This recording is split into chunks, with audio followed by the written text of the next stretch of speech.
Good afternoon. Please be seated. The Honourable Opposition House Leader. On House business? Sorry, the Honourable Government House Leader. Honourable Speaker, could you please canvass the House to see if there is leave to expedite consideration of Bill 41, the Provincial Court Amendment Act, as follows. 1. At the top of orders of the day today, the House will consider second reading of Bill 41, with the section of the Committee of Supply meeting in room 254 considering departmental estimates to sit concurrently with the House. The following limited debate provisions will apply to Bill 41 debate. A, first, the Minister of Justice may speak up to 5 minutes.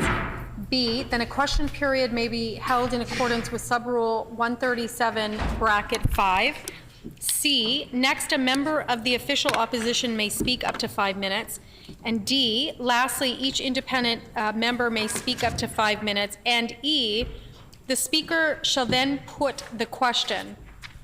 Once Bill 41 passes second reading, it shall then be referred to the Standing Committee on Social and Economic Development, which will meet at 3 p.m. this afternoon in room 255. 3, the House shall then resolve into the chamber section of the Committee of Supply to consider departmental estimates. 4, on November 7th, 2024, the House will consider concurrence and third reading of Bill 41 during orders of the day, government business, with the following limited debate provisions to apply. A, first, the Minister of Justice may speak up to 5 minutes. B, next, a member of the official opposition may speak up to 5 minutes. C, lastly, each independent member may speak up to 5 minutes. And D, the Speaker shall put the question. Is there leave for the House to expedite consideration of Bill 41, the Provincial Court Amendment Act, as described by the Government House Leader? Is there leave? No. Leave has been denied. The Honourable Opposition House Leader. On House business? The Honourable Opposition House Leader on House business. Thank you, Honourable Speaker. Could you please canvass the House to see if there is leave to expedite consideration of Bill 41, the Provincial Court Amendment Act, and Bill 221, the Earlier Screening for Breast Cancer Act, on November 5th, 2024, as follows. At the top of orders of the day, the House will consider second reading of Bill 41 with the following limited debate provisions to apply. A, first, the Minister of Justice may speak up to 5 minutes. B, then a question period may be held in accordance with Sub-Rule 137, bracket 5. C, next, a member of the official opposition may speak for up to 5 minutes. D, lastly, each independent member may speak up to 5 minutes. And E, the Speaker shall then put the question. Once Bill 41 passes second reading, Bills 41 and 221 shall be immediately referred to the Committee of the Whole. Once the Committee of the Whole rises and the chairperson's reports, the House will consider concurrence and third reading of Bills 41 and 221. The following limited debate provisions will apply to Bill 41. First, the bill sponsor may speak for up to 5 minutes. Next, a member of the official opposition may speak for up to 5 minutes. Lastly, each independent member may speak for up to 5 minutes, and the Speaker shall then put the question. The following limited debate provisions will apply to Bill 221.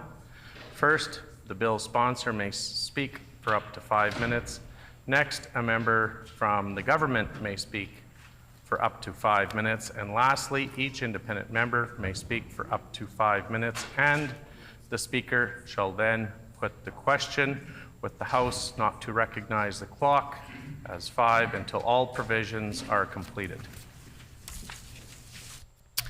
Is there leave for the House to consider Bills 41 and 221 as described by the Opposition House Leader? Is there leave? I hear a no. Leave has been denied.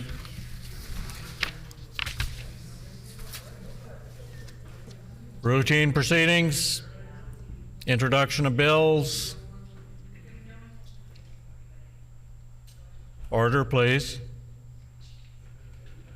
Committee reports. The Honourable Member for Radisson. Honourable Speaker, I wish to present the 9th report of the Standing Committee on Social and Economic Development.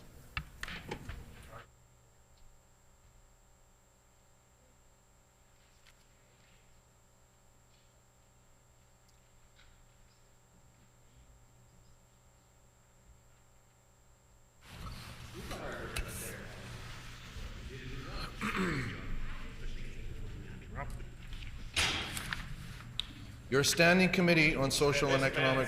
Dispense. The Honourable Member for Radisson. Honourable Speaker, I move, seconded by the Honourable Member for the Maples, that the report of the committee be received.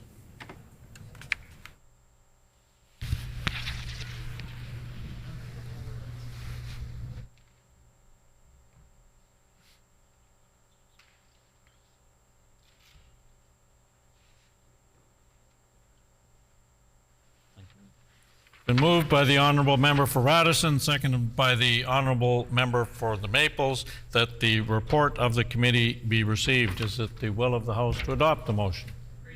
Agreed, and so ordered. The motion is accordingly carried. Tabling of reports. The Honourable Minister of Families.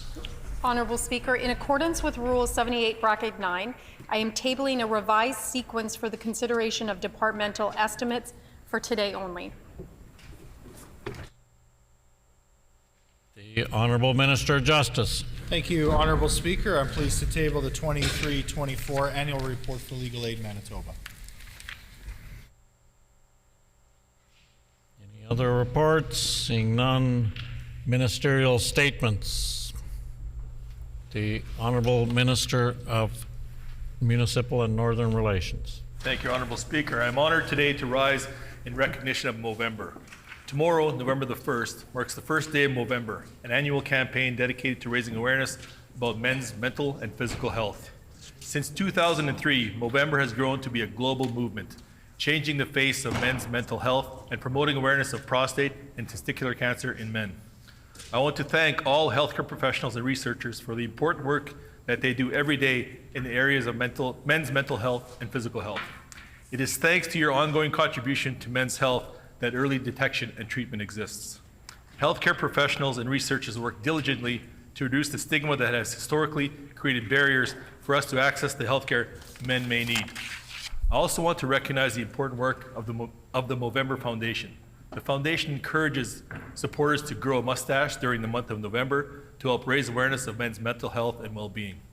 For over 20 years now, the Foundation has kept up the conversation for men to know it's okay to reach out and talk about our mental and physical health.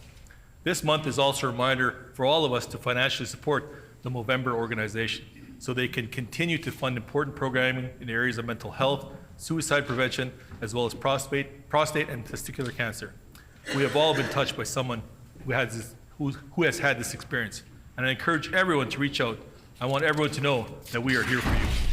Our government is committed to increasing the accessibility of mental and physical health support across all regions of our province. In the last year alone, we've hired 10 new psychologists and 9 new psychiatrists in Winnipeg and Selkirk, and invested over $10 million in province-wide mental health promotion and early intervention programs. I want to recognize the Minister for Housing, Addictions and Homelessness and the Minister responsible for mental health for her leadership in this area, and lift her up in her ongoing work to develop a province-wide suicide prevention strategy in collaboration with folks from across the entire province. She comes from a place of experience, and we are thankful for the important role she plays in Manitoba today. With 1 in 8 Canadians receiving a prostate cancer diagnosis in their lifetime, and testicular cancer being the most common cancer in young Canadian men, we must continue to promote early and routine testing for all men across our province. Our government is proud of our progress in hiring 873 new healthcare workers since we formed government. These new healthcare professionals are joining the sector across every region of the province, including at Cancer Care Manitoba. I also want to recognize and thank the Minister of Health, Seniors and Long-Term Care for their unwavering dedication to work collaboratively with healthcare professionals to achieve this important milestone in our first year of being in government. I want to once again thank all frontline healthcare professionals for supporting men to access essential healthcare supports that can positively change the trajectory of our lives. I strongly encourage all men across Manitoba this month and always to know that we are here for you and to reach out to those that are close to you, your friends, and your family. We must continue to love one another, encourage each other to access healthcare services, and reduce the stigma surrounding men's mental health and physical health. I wear mine all year round, Honourable Speaker, but I'd like to encourage everyone to proudly wear a mustache for Movember. Thank you, Honourable Speaker.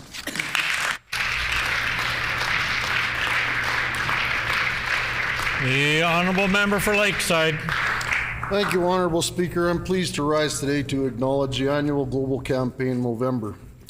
This campaign originated in Australia and is now observed around the world. It serves to raise money and awareness for prostate cancer, testicular cancer, mental health, and suicide prevention. During November, men will grow out their facial hair, specifically their mustache, to raise awareness and funds for research on men's physical and mental health. The campaign includes many great initiatives to raise funds and awareness. This includes the challenge of running 60 kilometers during the month of November. This number is not random. It symbolizes the 60 men, fathers, brothers, and sons we lose to suicide each hour globally. Being the only charity solely focused on men's health, it is an important cause to recognize. In Canada, 3 out of 4 suicide deaths are by men. Suicide also is the second leading cause of death in males aged 15 to 44. We know that more work must be done to reduce stigma and ensure men receive the support they may need. I want to take a moment and recognize my colleague from Dawson Trail, who's brought forward a men's mental health awareness bill. This bill serves to raise awareness and reduce stigma on the mental health challenges men face. The facts are sobering. Men die on average 6 years earlier than women. It's very likely that all of us in the chamber know someone or are related to someone who has been affected, and we all have a role to play to raise awareness and reduce stigma. I call on the government to ensure there is increased funding to mental health and suicide prevention and greater awareness and treatment of both prostate and testicular cancer. Thank you, Honourable Speaker.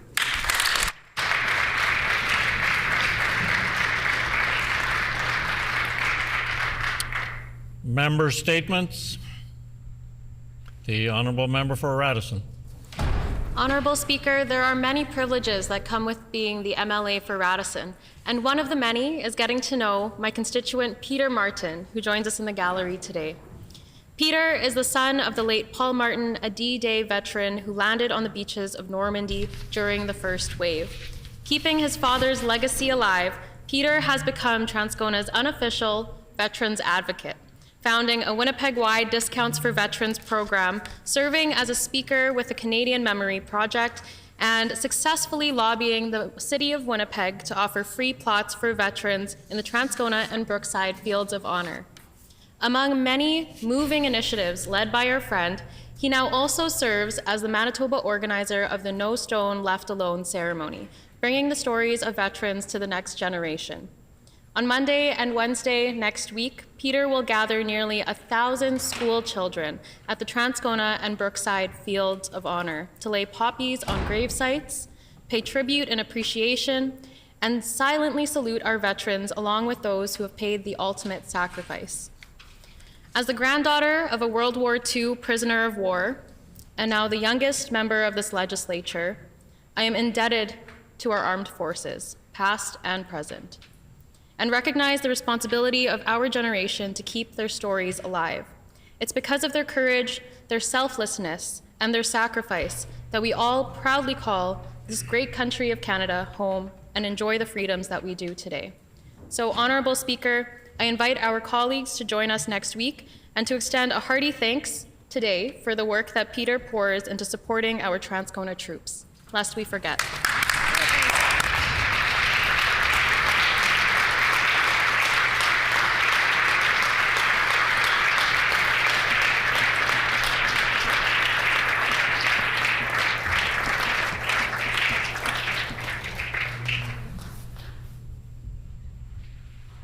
The honourable member for Swan River. Thank you, Honourable Speaker. Today I rise to recognize two industries that are the lifeblood of our Swan River constituency, the farming industry and the logging industry. With the fields harvested and grain in the bins, the parkland area prepares to move into full gear on the winter forestry harvest. These two industries have more in common besides being economic catalysts of the province than one realizes. Many of our hardworking farmers, whose products put food on the kitchen table for so many families, park their grain trailers and hook up the logging trailers to their semis for the winter months. Both these industries have driven the local economy in our towns and villages and continue to be the driving force behind our communities flourishing. It is common knowledge if the industry struggle, many business people struggle. Many of these workers are the supporters of our local arenas, sports teams, community centers, health facilities, community foundations, and the list goes on. They are part of our community volunteers, our community champions, and our community leaders. These two industries help ensure that our businesses exist and are able to hire employees who live, work, and play in the local area, and for that, I thank them. In James Wesley's song, Thank a Farmer, the lyrics say it all, and when we can easily add, thank a logger to these lyrics. Thank you. Hear, hear.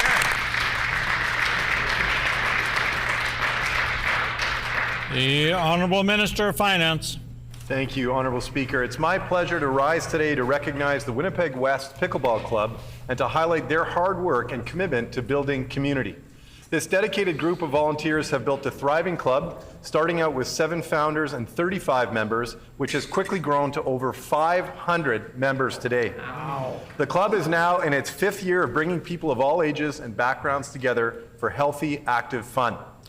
The Winnipeg West Pickleball Club organized their community to advocate for a new outdoor pickleball complex at St. James Memorial Sports Park, and their hard work was rewarded with 8 courts opening in 2022.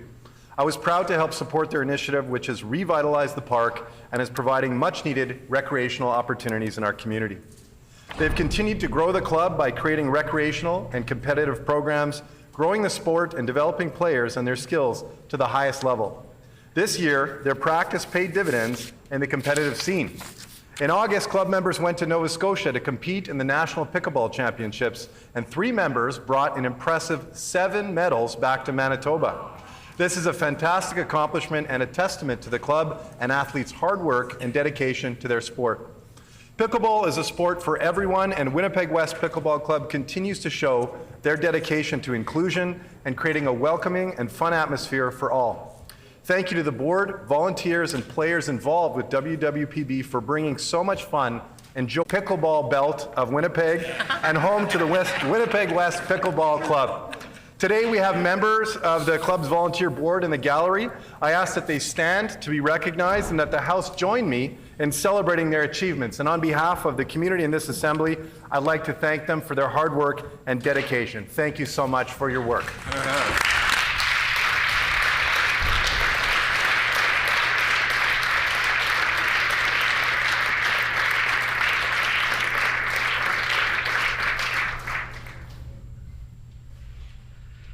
The Honourable Leader of the Official Opposition. Honourable Speaker, today I am pleased to pay tribute to a variety of organizations in the Lac du Bonny constituency, some that are celebrating milestone anniversaries in 2024. I had the privilege of participating in these special events to commemorate their achievements. The Royal Canadian Legion Branch 132 in Beausejour hosted a celebration gala commemorating the Royal Canadian Air Force 100 years of service, paying tribute to past and present aviators for their commitment and courage. The RCAF contribute to the lives of Canadians every day, and we thank them for their service. A community event was held at the Beaches Community Centre to celebrate 100 years of police service in Victoria Beach. Community members, dignitaries, police, and community safety officers were all in attendance to meet and greet the permanent and seasonal residents who rely on their services to help keep their community safe. I want to thank Victoria Beach Police for their service to their community and congratulate them on 100 years. The Winnipeg River Lions Charter Celebration was another successful event held at Great Falls Community Centre. It was an induction ceremony with many local and international members present, and as a Lion myself, I was honored to attend. Lions are always lending a helping hand through their fundraising efforts and support for local initiatives. Their goal is to make a difference. I would also like to congratulate the Bowhead Senior Centre in Beausejour and the Whitemouth Municipal Museum on their 50th anniversaries this year. The key to all community organizations is volunteerism. Volunteers are not often recognized, yet they are the backbone of every community, and many of them are watching this afternoon with us today. Lastly, for all those enjoying Halloween festivities this evening, remember to stay visible and alert so we can all celebrate safely and create fun, lasting memories together. I would like to wish everyone a safe and happy Halloween. Thank you, Honorable Speaker.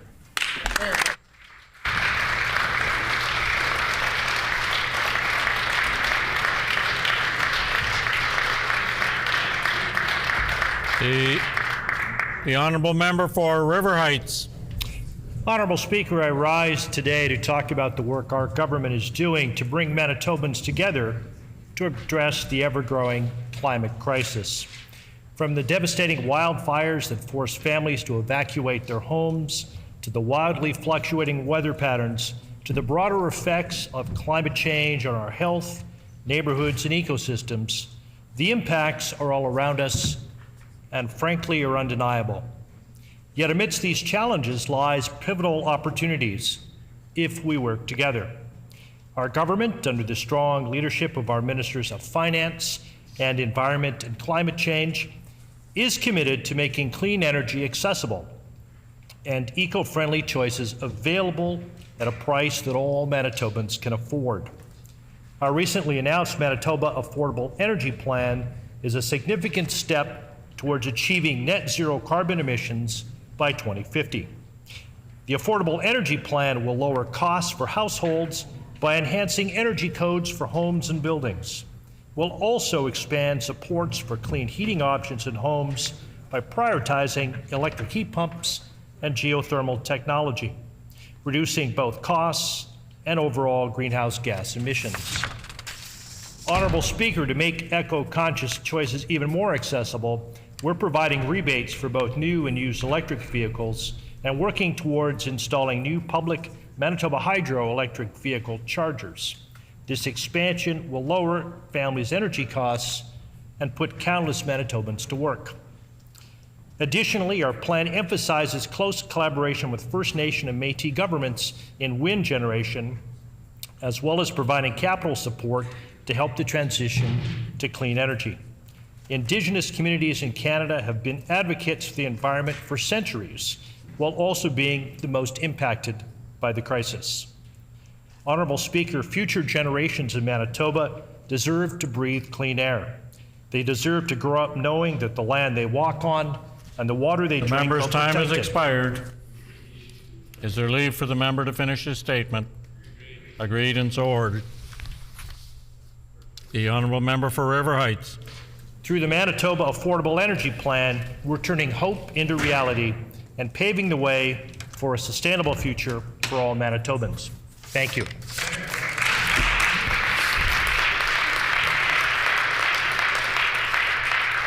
Before we move on to question period, I have some guests that I'd like to draw the attention of all honourable members to the public gallery, where we have with us today from the Manitoba Lung Cancer Support, Carol Vivier, Rick Vivier, Kelly Graham Miley, Steve Miley, Corrine Hasselbeck, Lalaine Alfaro, Irene Johansson, Dawn Barrett, Janina Barrett, Gina Summers, Darlene Summers, Allison Hayart, Dominique Delisle, and Don Petco, who are the guests of the Honourable Member for Union Station. On behalf of all honourable members, we welcome you here today.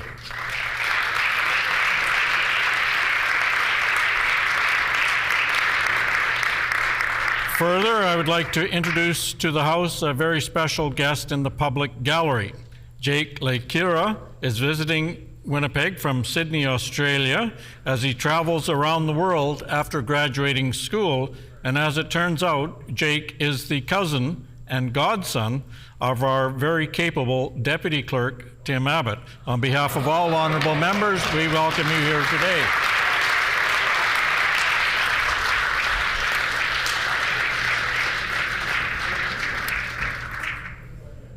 Question period. Oral questions. The honorable leader of the official opposition. Thank you, Honourable Speaker. In oral questions and in estimates, we have asked about infrastructure cuts made by this NDP government so far. We know the NDP cut schools, they cut highways, they cut the parks budgets, and we have learned they cut one of the biggest projects on the books and one of the most important to so many Manitobans, the Lake Manitoba Lake St. Martin Outlet Channels project. We have yet to get an answer to this question despite having asked previously.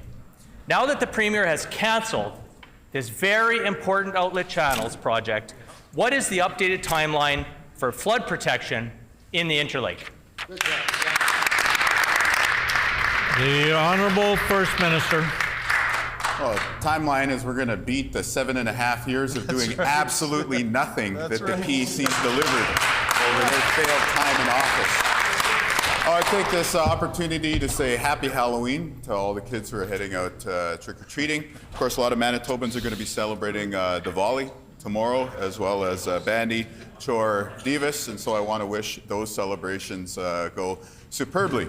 And to the new Chief of the Brandon Police Service, Tyler Bates, I want to congratulate you on the new role and on being sworn in this week. We look forward to working together to make the Westman and all of Manitoba safer. Thank you so much for your service. The Honourable Leader of the Official Opposition on a supplementary question. Thank you, Honourable Speaker. The federal government was contemplating necessary approvals to advance the Outlet Channels project until the Manitoba NDP, under this Premier, got elected and told them to stop. The Premier's inaction has cancelled work that was ongoing. The Minister now says the work that has been done might have been wasted, since she's open to changes in scope and design. In Executive Council estimates October 17th, 2024, the Premier said, and I quote, "I am personally involved and we will get it done," end quote. Can he please provide an updated timeline for flood protection in the Interlake? The Honourable First Minister. I appreciate the friendly question today to talk about our government's commitment to delivering on flood mitigation for people in the Interlake region. Right. We know that this is a major priority for folks around Lake Manitoba, for folks around, downstream from the Fairford Dam, for many communities that were affected by not only the flood of 2011, but many other significant flood seasons. That's why it was so disappointing that for 2 years, even though this was called Brian Pallister's legacy project, nothing got done. There is not 1 milliliter of water that has been drained or diverted because of the inaction of the PC government. We, on the other hand, are getting to work for you, the people of Manitoba. We have people at the table. We're charting a path forward that is going to bring everyone along and protect more Manitobans from the threat of future floods. The Honourable Leader of the Official Opposition on a final supplementary question. Honourable Speaker, in estimates October 17th, 2024, the Premier said, and I quote, "The Channels project has not been cancelled." But that's conflicting with his minister that said earlier that it was actually cut and the delay flood protection in the Interlake. In terms of consultation over years, our government professionally engaged in good faith to advance the Channels project. More than 252 meetings, more than 5,500 emails and phone calls, more than 1,100 letters with all affected Indigenous groups. Last week in estimates, the Premier said in French, but I caught it, in quote, "There were meetings and gatherings." I'll give the Premier one more chance to explain whether he calls it a cancellation, a cut, or a delay. How much longer will the Interlake be waiting for flood protection because of his inactions? The Honourable First Minister. Ben, je dis bienvenue aux membres opposés au Manitoba, où tout le monde est supposé être capable d'engager dans les métiers publics dans une façon bilingue. Et puis, au sujet de ce projet pour lutter contre les inondations, I would say this. For all the emails, for all the meetings that the PCs supposedly had on this topic over years, was 1 milliliter of water moved? Was 1 microliter of water moved? Was 1 picoliter of water moved? No, not a single droplet of water. Complete failure on that side. We, on the other hand, have a mature approach. We're working with First Nations. We're working with rural Manitobans. We're working with the federal government to be able to deliver on the necessary flood protection to keep you safe. Awesome. Outstanding. The honourable member for La Vérendrye. Thank you, Honourable Speaker. As today is Halloween, many children are wrapping up Spirit Week, a time for make-believe. Unfortunately, this Minister of Infrastructure seems to be stuck on opposite day, and it's affecting all drivers in Manitoba. It's only under the NDP where a $57 million cut to the highways budget is not a cut, or so this minister claims. Luckily, Manitobans are not tricked. Will the minister acknowledge what her own budgetary documents confirm? That the NDP are spending less on our infrastructure and Manitobans are getting less when it comes to highways. The Honourable First Minister. You know, Manitobans elected our team to build the future of this province in conjunction with you, the hardworking people who go to work each and every day across this great land. Now, our wonderful Minister of Infrastructure has outlined a really important and ambitious agenda. Let's review for a second, of course, what the PCs got done during their time in office. Now, did they build the North End Water Pollution Control Center? No. Did they build the Channels Project in the Interlake? No. Did they build a single unit of social housing? No. Did they build a single personal care home bed? No. Where they failed, we are going to build. We are going to be working with you, the people of Manitoba, from Red River North, right through the Interlake, to the north, to the south, the east, the Westman region.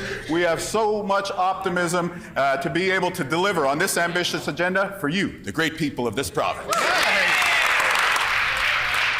The honourable member for La Vérendrye on a supplementary question. Thank you, Honourable Speaker. My question is specific to highways investment.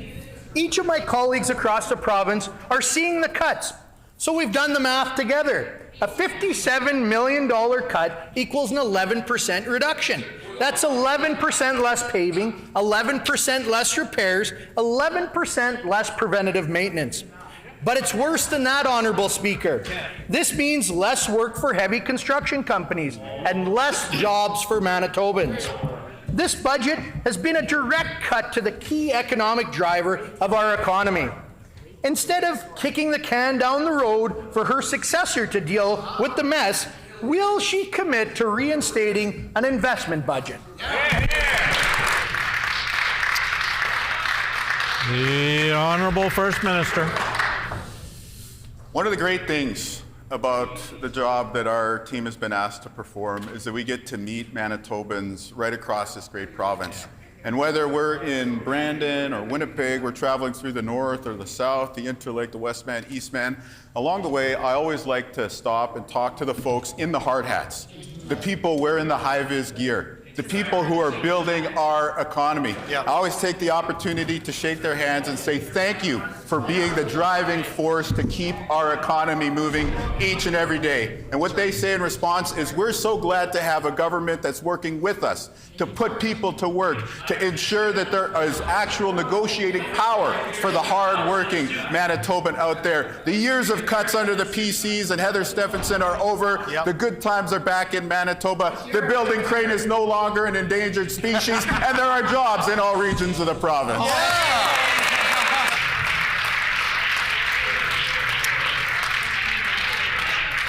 The Honourable Member for Spruce Woods. Highway 2 from Souris to Delow continues to deteriorate under this minister's cuts, When I last raised it, the minister responded by bragging about a trip that she had taken to Gillam. Only in an NDP geography class is Gillam close to Highway number 2, and only in an NDP math class is a $57 million cut an increase. So when is this minister going to get serious and rebuild this stretch of Highway number 2? The Honourable Minister of Transportation and Infrastructure. Thank you very much, Honourable Speaker. It's very exciting to see that the opposition has woken up and remembered there's an infrastructure department in this government. And so I'm grateful for the chance to stand up and speak. I am very proud of the work we're doing in our department. I continue to be proud of that work. I'm happy to have traveled many parts of the province. You know, whether we're in Brandon or Churchill, St. Agatha, Wasagamach, we are making investments in this province's infrastructure every single day. The Honourable Member for Spruce Woods on a supplementary question.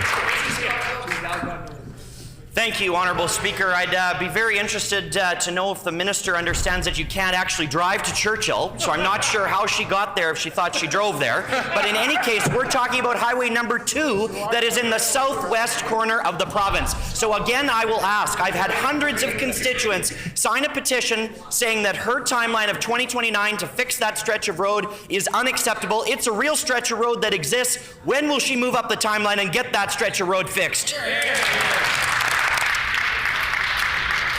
The Honourable Minister of Transportation and Infrastructure. Thank you, Honourable Speaker. I will definitely not do what the opposition did when they were in office. In 2018, they cut the budget down to $347 million. In 2019, they only spent $336 million. In 2020, they only spent $333 million. And in 2021, they spent only $397 million. We have budgeted $500 million for highway infrastructure, and we are getting the job done that they could not do. Many of the projects we're completing now were barely a twinkle in the eye of that government when they were in government, but we're getting the job done.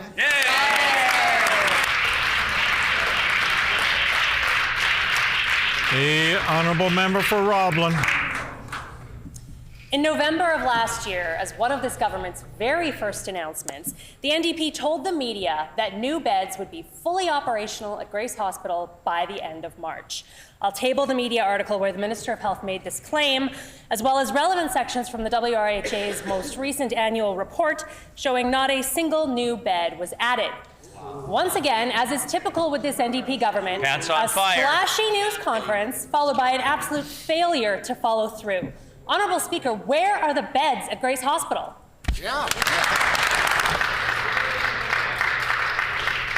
The Honourable Minister of Health, Seniors and Long-Term Care. Honourable Speaker, I was really proud to visit Grace Hospital and make, actually been there several times to make several really important announcements. However, you might be shocked to know that when we first went there and we visited with the frontline staff and the health leadership and patients, they reported to me that they had never actually received a visit from the health minister by the previous administration. They had never been engaged in planning. They had never, ever been engaged on frontline health care. Now, it's sad, Honourable Speaker, that on that side of the House, they continue to share information that is wrong. On this side of the House, we're going to continue to add beds, add frontline staff, and work with frontline health experts to make health care better, not only in West Winnipeg, but across Manitoba. Right on.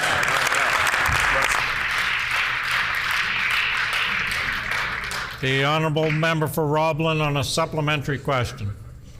Perhaps these promised beds could have helped alleviate rising ER wait times in Winnipeg. Instead, Grace Hospital's ER wait times have only gotten worse. Now at a median of 4.92 hours as of August, an increase from 4.28 hours in August the year before. Wow. Even the president of the Manitoba Nurses Union told the media on Tuesday, quote, "Wait times are definitely rising in our emergency departments," unquote.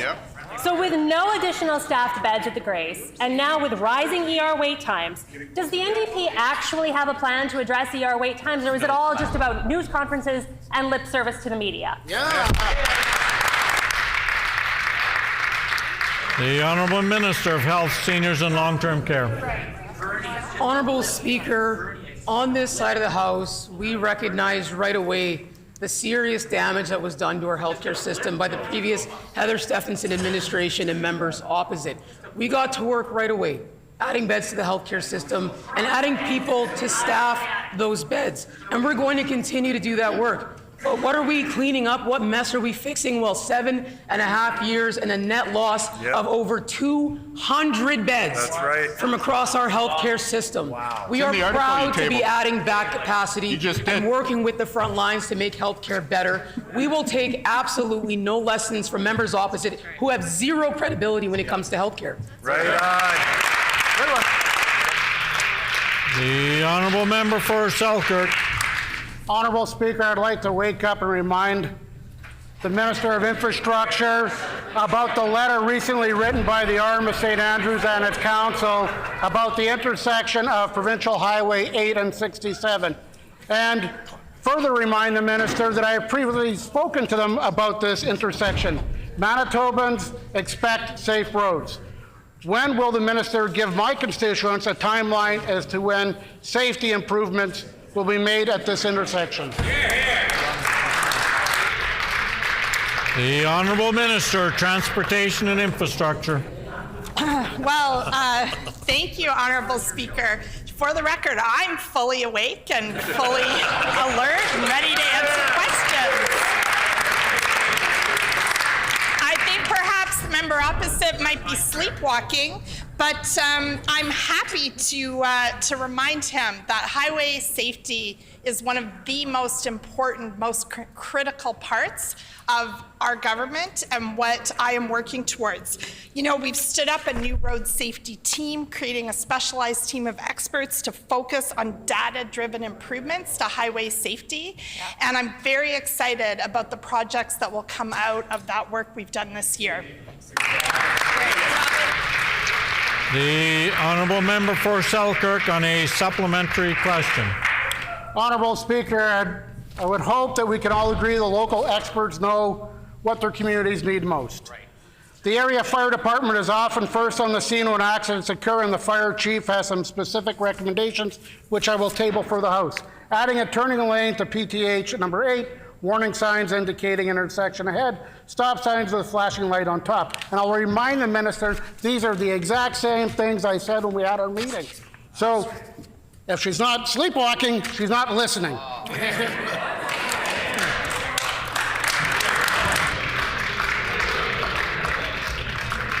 The Honourable Minister of Transportation and Infrastructure. Oh, thank you, Honourable Speaker. I'm hoping that the members opposite get some coaching on not straying from their notes because the jokes are falling flat. I would like to say that it is absolutely accurate that local residents do know their communities best. I'm so pleased with the work that's emerging from our Blue Ribbon panel made up of local experts across the province. I'm also really pleased to report that I've met with over 100 First Nations and municipalities in this short year on the job so that I can hear directly from them day after day in my office, most of whom had never had the chance Member's to sit time has face to expired. The Honourable Member for Lakeside. Honourable Speaker, I'd like to thank the member from Turtle Mountain for his hard work building and implementing the Manitoba Transportation and Infrastructure's 2023 multi-year infrastructure investment strategy. But what is required now is for this current minister to carry out that plan, which includes a project that goes through the constituency of Lakeside and Portage-La Prairie. Honourable Speaker, will the Minister of Transportation and Infrastructure commit to fully implementing MTI's multi-year infrastructure investment strategy? The Honourable Minister of Transportation and Infrastructure. Thank you very much, Honourable Speaker, and I thank the member opposite for asking about the multi-year investment strategy. This is an incredible piece of work that my department's been... Let me rephrase that. Our government's multi-year infrastructure.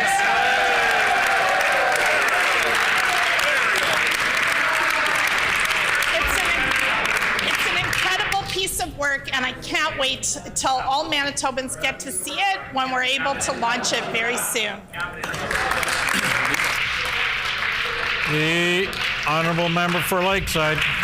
Honourable Speaker, one of the projects that's important to the constituents of Lakeside and Portage La Prairie and is included in that multi-year plan is the upgrading of PR 227 from a mixed gravel and bituminous service to RTEC loading standards. So according to the multi-year plan, work should already be underway. Can this minister commit today that this work will be carried out according to the scope and timeline set out in this plan for the project of 227? The Honourable Minister of Transportation and Infrastructure. Thank you, Honourable Speaker. You know, we have so many projects to be excited about, and maybe I'll just take a moment to share a couple of them. The $18 million we've invested into the PR 234 improvements, the $8 million we've invested into scoping out a new airport for Wasagamacks, something that community has been asking about for many years. $12 million into safety upgrades to intersection 1 and 5.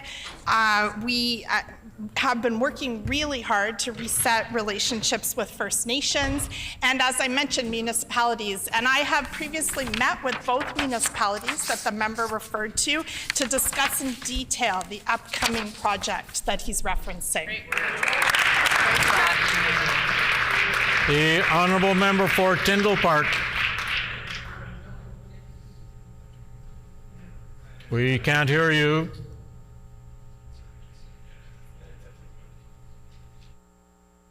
We still can't hear the honourable member for Tyndall Park. How about now? Now we can hear you. Honourable Speaker, the Manitoba Advocate for Children and Youth have published their annual report.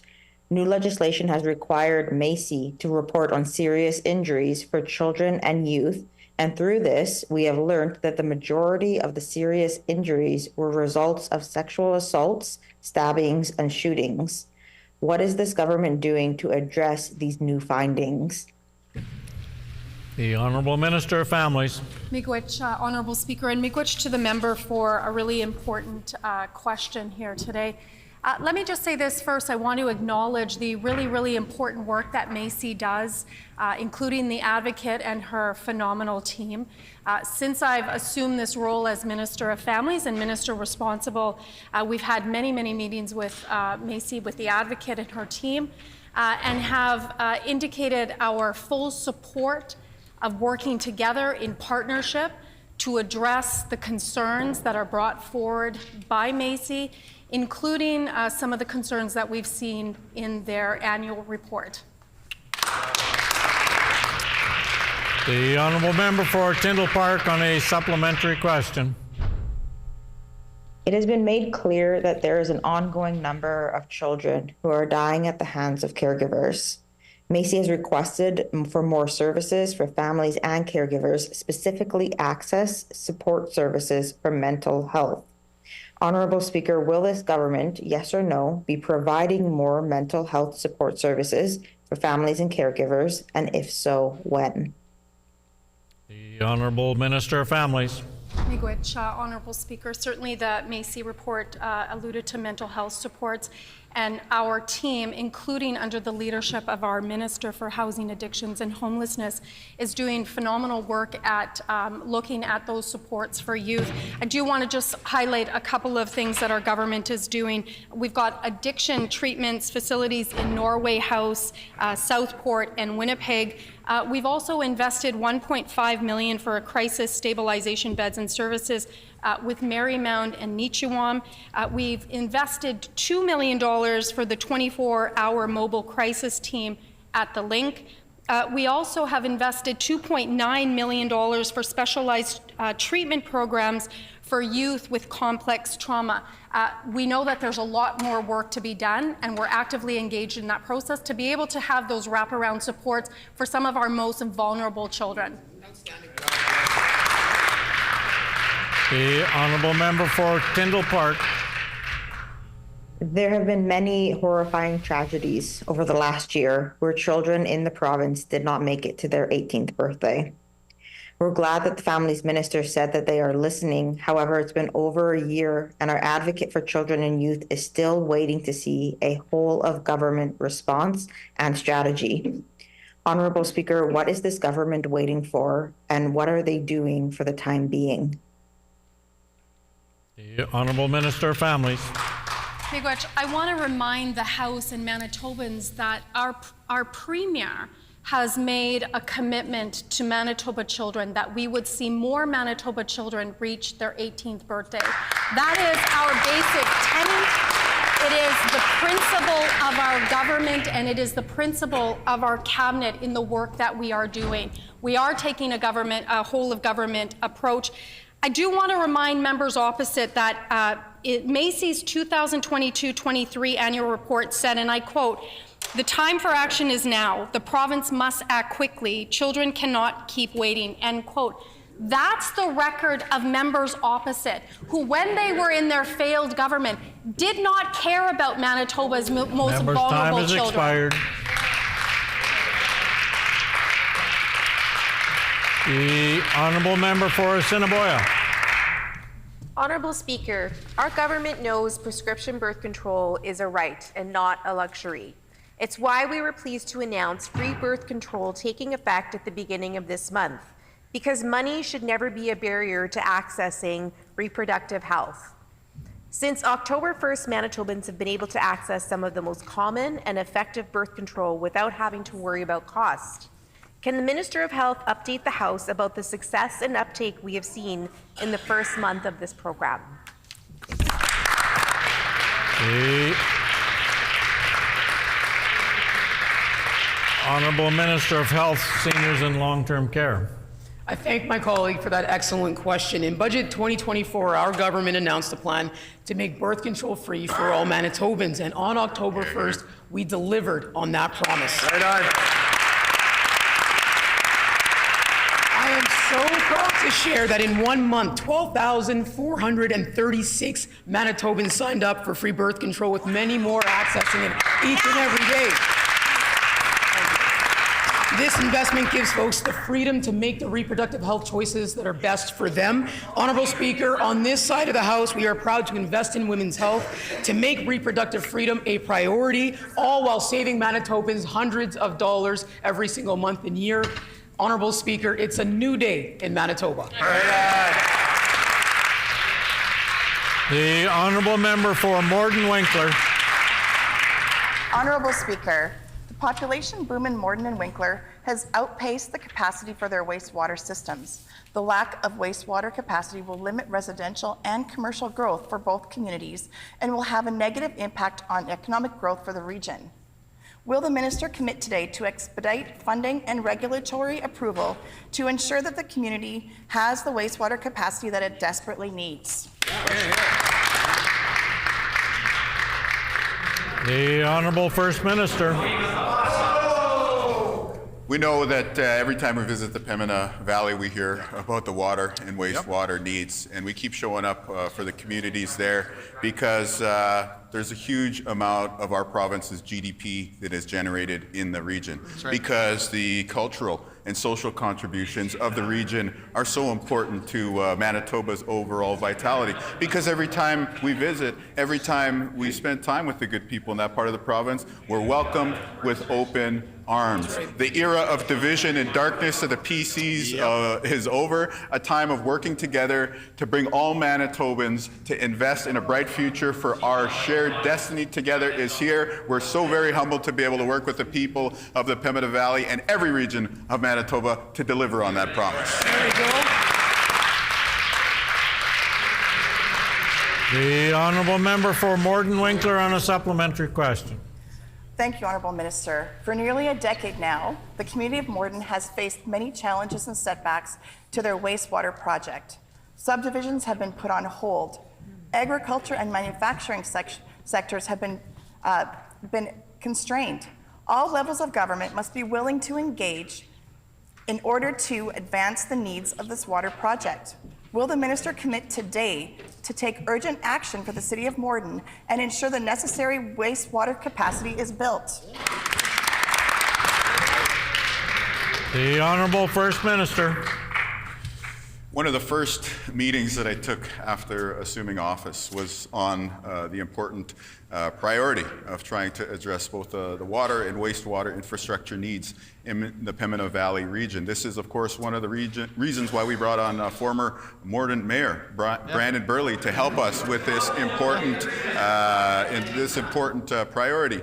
Now, the bottom line is this. The member opposite is new to the House, but in her preamble, she lists the PC government's failure to deliver for the people of the Pembina Valley on this issue. They had 2 terms in government, and none of the municipalities in the region would agree on anything. The only thing, in fact, that Morden and Winkler would agree on is that the PCs failed to get things built for that region. That is a Pembina Valley joke, by the way, Honourable Speaker. And what I would say is that that era of failing to get things done is over. The Pembina Valley has a region, has a government that is willing to invest and deliver for the region. Time We're going to do good things together. The Honourable Member for Swan River.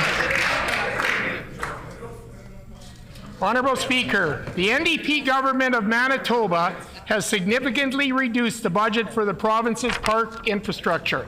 This is the perspective of Modern Campground calling out the NDP's $100 million funding cut for new park developments. The minister's funding cut is a direct threat to the long-term viability of our parks. Will this minister restore the parks budget and ensure that our parks are available to be enjoyed both today and tomorrow? Here, here. Good job. The Honourable Minister of Climate. Thank you, Speaker, and thank you to the member opposite. I am always thrilled to get up in this House and speak about our beautiful provincial parks. I want to start, because I haven't yet had a question yet this session on parks, I'd like to start by thanking our incredible provincial park staff for an amazing 2024 season. Our public servants do incredible work maintaining our parks, keeping them clean and accessible for Manitobans. This summer, my family and I were able to visit many parks across our great province, and I just want to start by thanking the people that work in our parks for, again, an incredible 2024 Manitoba park season. The Honourable Member for Swan River on a supplementary question. Okay, Honourable Speaker, we are required to spend money on nature right now to secure our future. Every delay will cost future generations more. This is what the Wilderness Committee said in relation to the NDP cuts to our parks. Manitoba parks generate significant tourism dollars for this government and are a source of pride for many. Why is this minister unable to have her voice heard at the cabinet table to properly fund parks? Or possibly, was the funding cut her idea? Oh, maybe. The Honourable Minister for Environment and Climate Change. The protection of Manitoba parks and spaces is of top priority for our government, for our Premier, and for me as Minister. I am so very proud of the work we've done already. Not the least of which is the Seal River Watershed Alliance MOU that we signed that the previous government could not get off the ground. We have many more projects that we've completed this summer, the West Hawk seawall, Newdimick Museum, Kennedy House. The truth of the matter is, Honourable Speaker, on the other side of the House, they have absolutely no credibility when it comes to parks and protected spaces. Their record, Honourable Speaker, is cut, sell, and privatize. On this side of the House, we will always protect and defend our parks, and we will always invest in them.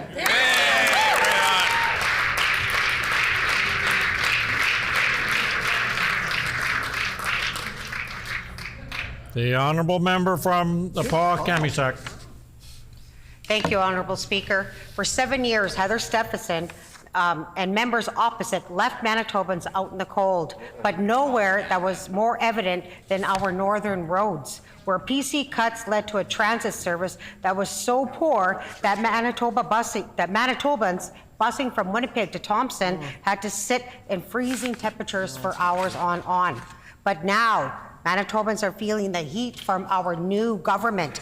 Can the Minister of Transportation and Infrastructure please inform the House about what our government is doing to improve bus conditions in northern Manitoba?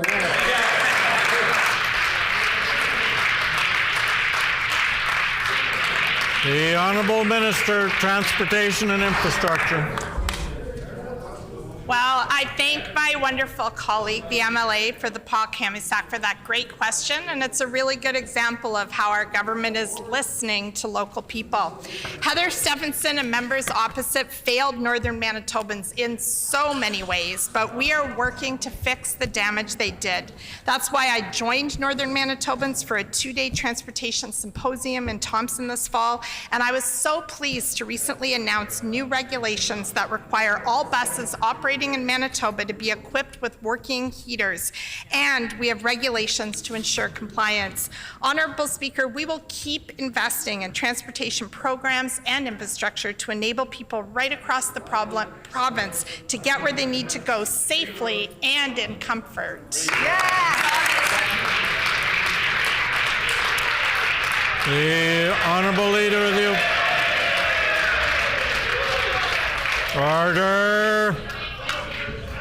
Order. The Honourable Leader of the Official Opposition. Thank you, Honourable Speaker. Honourable Speaker, I'd like to ask the Infrastructure Minister if she can update the House on the construction and the paving of Highway 433 and the upgrades to 313 and also the 520. Thank you, Honourable Speaker. That's in Eastern Manitoba, by the way, Honourable Speaker. The Honourable Minister, Transportation and Infrastructure. Thank you, Honourable Speaker. It is an absolute pleasure to get up in this House again today to talk about...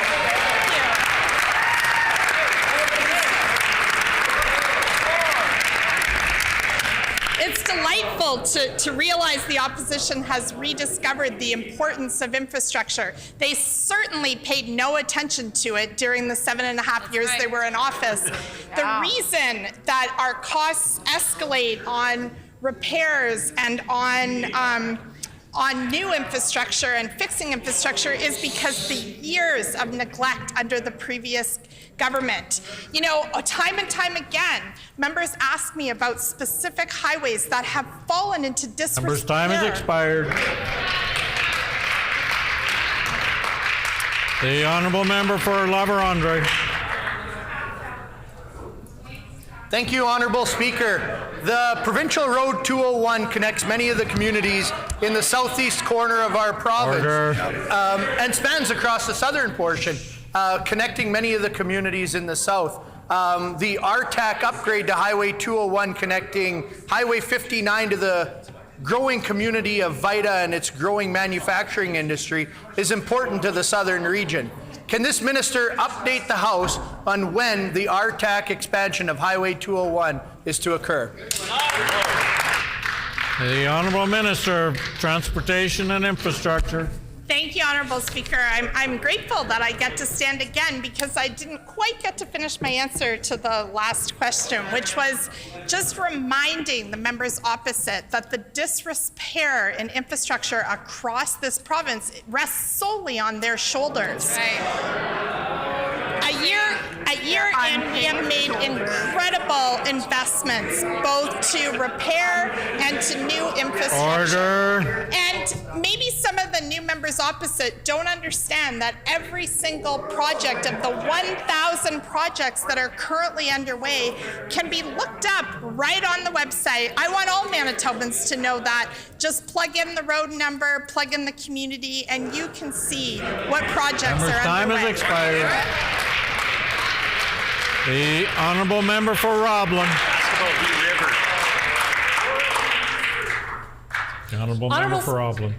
Honourable Speaker, Phoenix School in Headingley is bursting at the seams. I brought this to the Minister of Education's attention a couple of weeks ago in QP. Since then, there has been no update.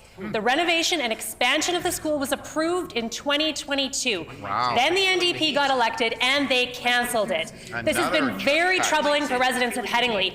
Continued provision of school-age childcare is contingent on this project going ahead. Will the Minister of Education reassure the residents of Headingley that the expansion and renovation of Phoenix School will go ahead as planned? The Honourable Minister for Environment and Climate Change. Thank you, Honourable Speaker. The truth of the matter is we inherited a mess. We inherited a plan that was written on the back of a napkin, a plan who the member from Spruce Woods himself admits there was no funding for, there was no Treasury Board submission before. They can get up here in this House every day and talk about their imaginary school plan. On this side of the House, we are taking a look at all of the needs across the province. We're here to work with all sorts of communities from Headingley, northern Manitoba, southern Manitoba, east and west. But I would be remiss today, Honourable Speaker, as the Acting Minister of Education, to not talk about one of the most exciting days that it is for school children, and that is for Halloween. So I just want to say happy Halloween to all the kids out there. Thanks to all the teachers and educators.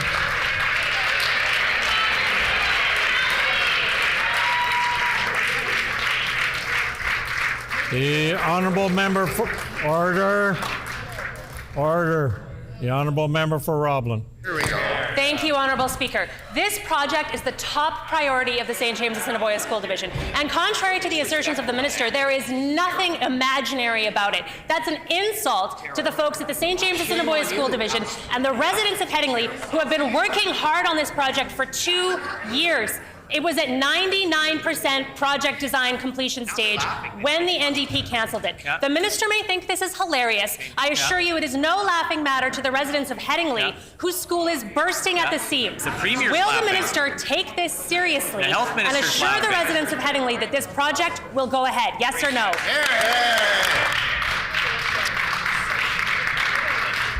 The Honourable Minister for Environment and Climate Change. Thank you, Honourable Speaker, and I thank the member opposite for the question. And I would like to remind the member that I am putting truthful facts on the records, that there was no plan to build these schools. You can design schools, you can promise schools, you can build false hope for Manitobans, trying to secure a win in the election, which they failed to do under Heather Stephenson's leadership. We all know this to be true. And I'm going to quote here from the member from Spruce Woods, money did not need to be set aside last year because the school contract was not set. They did not have contracts on these schools. On this side of the House, we're not going to give Manitobans false hope. We're going to work with Manitobans, we're going to work with communities and school divisions to give them a plan that they can count on, Honourable Speaker.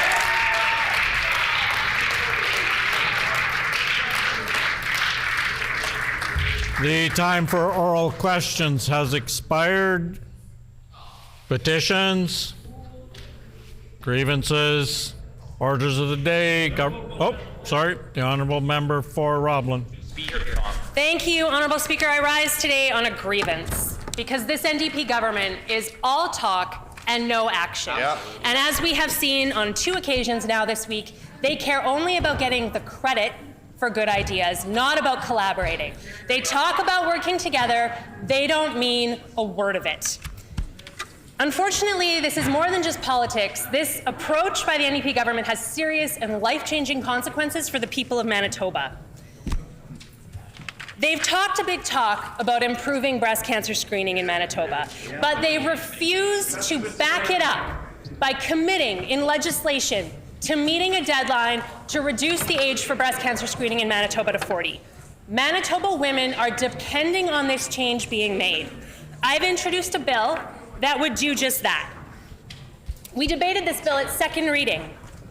While we were still in here debating the bill, the minister concluded their remarks, and then they went out into the rotunda to what media called a hastily called press conference and said that the NDP would do exactly what Bill 221 calls for and reduce the age for breast cancer screening to age 40 by the end of 2026. Yet just 2 weeks earlier, they had said the best they could do was to get to age 45 by the end of 2025. The bill passed second reading. It was widely supported by advocates, experts, and thousands of ordinary Manitobans who signed a petition calling for these changes. But the NDP refused to call it to committee. They're going to let this bill die on the order paper rather than back up their promises by committing to this firm deadline for Manitoba women. Which begs the question, what are their words worth? Not much, Honourable Speaker. If they're unwilling to legislate the deadline, it really does make one doubt their commitment to lowering the breast cancer screening age. It shows that their promises are in fact empty and meaningless. Infrastructure minister's laughing at you. We know the facts about breast cancer screening in younger women. 1 in 8 Canadian women will be diagnosed with breast cancer today. 84 Canadian women will be diagnosed, and today, 15 Canadian women will die from it. Breast cancer in younger women now accounts for nearly 20% of all diagnoses, and younger women, when they're diagnosed, tend to be diagnosed with more aggressive stages of breast cancer, or cancer that hasn't been caught until it's in its later stages and harder to treat. And the peak incidence of breast cancer for Black, Asian, Hispanic, and Indigenous women are all in their 40s. So there's a very important equity angle here that you would think the NDP would care about. They apparently do not. Advocates in the community have been leading the charge on this issue. In response to new scientific evidence over the last several months, multiple organizations, including the Canadian Cancer Society, Dense Breasts Canada, and Breast Cancer Canada, along with medical experts and survivors, have all been calling for a lower screening age. There is truly no good reason for government not to support this bill. But there are a few bad reasons that they wouldn't support this bill. One is similar to what we saw earlier this week when the NDP forced the member for Tyndall Park to recall the bill that she has been fighting for months, simply so that they could introduce their own carbon copy version and take the credit. I can't imagine what it felt like for the member for Tyndall Park to have to withdraw her bill. I will not be withdrawing mine. The other reasons that the NDP might not want to pass this bill is because it includes an important accountability measure that would require the minister to report annually on the number of screening mammograms that are done.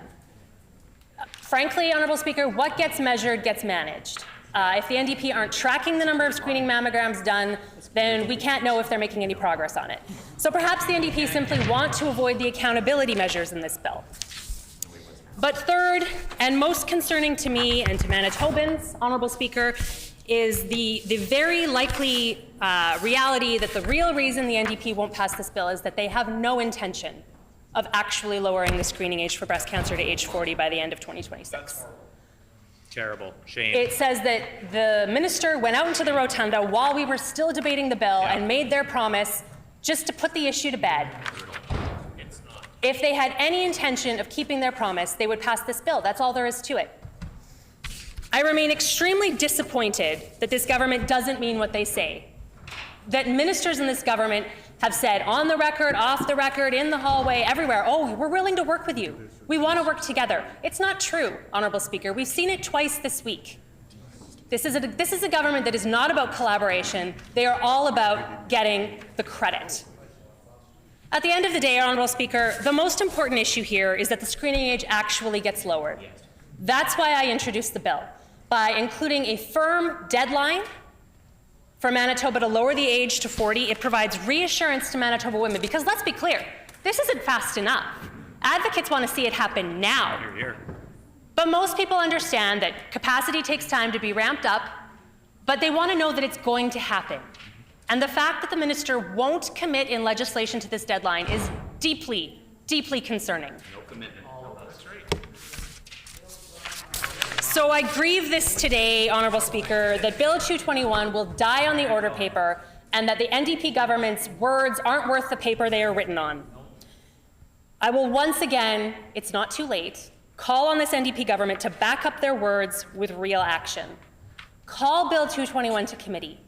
Allow those advocates and experts and breast cancer survivors and their loved ones to come to the Manitoba Legislature to talk about the importance of lowering the screening age in Manitoba and about other changes to breast cancer screening that need to be made in this province.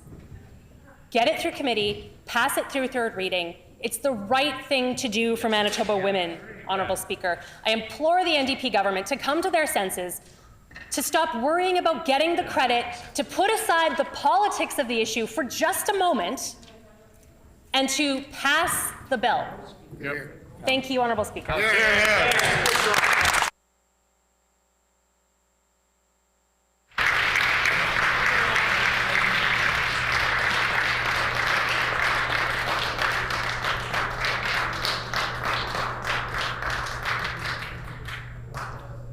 Orders of the day, government business, the official government House Leader. Miigwech, Honourable Speaker, could you please resume Committee of Supply? It's been announced that we will now resolve into Committee of Supply.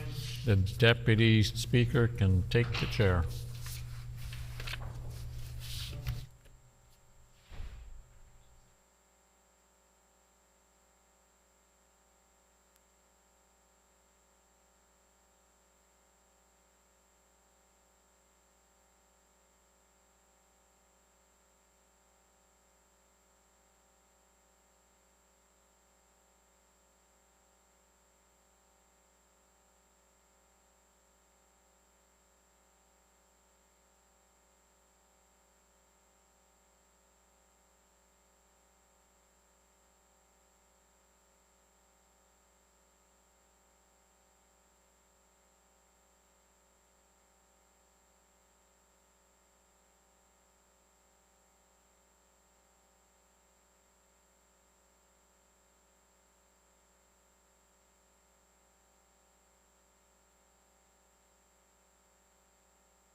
Will the Committee of Supply please come to order? This section of the Committee of Supply will now consider the estimates of the Department of Environment and Climate Change. Does the Honourable Minister have an opening statement? The Honourable Minister of Environment and Climate Change. Good afternoon. As the Minister of Environment and Climate Change, it is truly an honor to lead the department's many important programs and initiatives to protect Manitoba's natural environment and tackle the challenges posed by climate change. First, I would like to acknowledge that we are on Treaty 1 territory and on the ancestral lands of the Anishinaabe, the Cree, Ojibwe Cree, Dakota, Dene, and Inuit people, and the homeland of the Red River Métis Nation. Climate change is a present and urgent threat impacting communities globally and right here at home in unprecedented ways. Climate change is not just an environmental issue, it poses severe risks to our health, our agricultural sector, our security, our infrastructure, and importantly, our economy.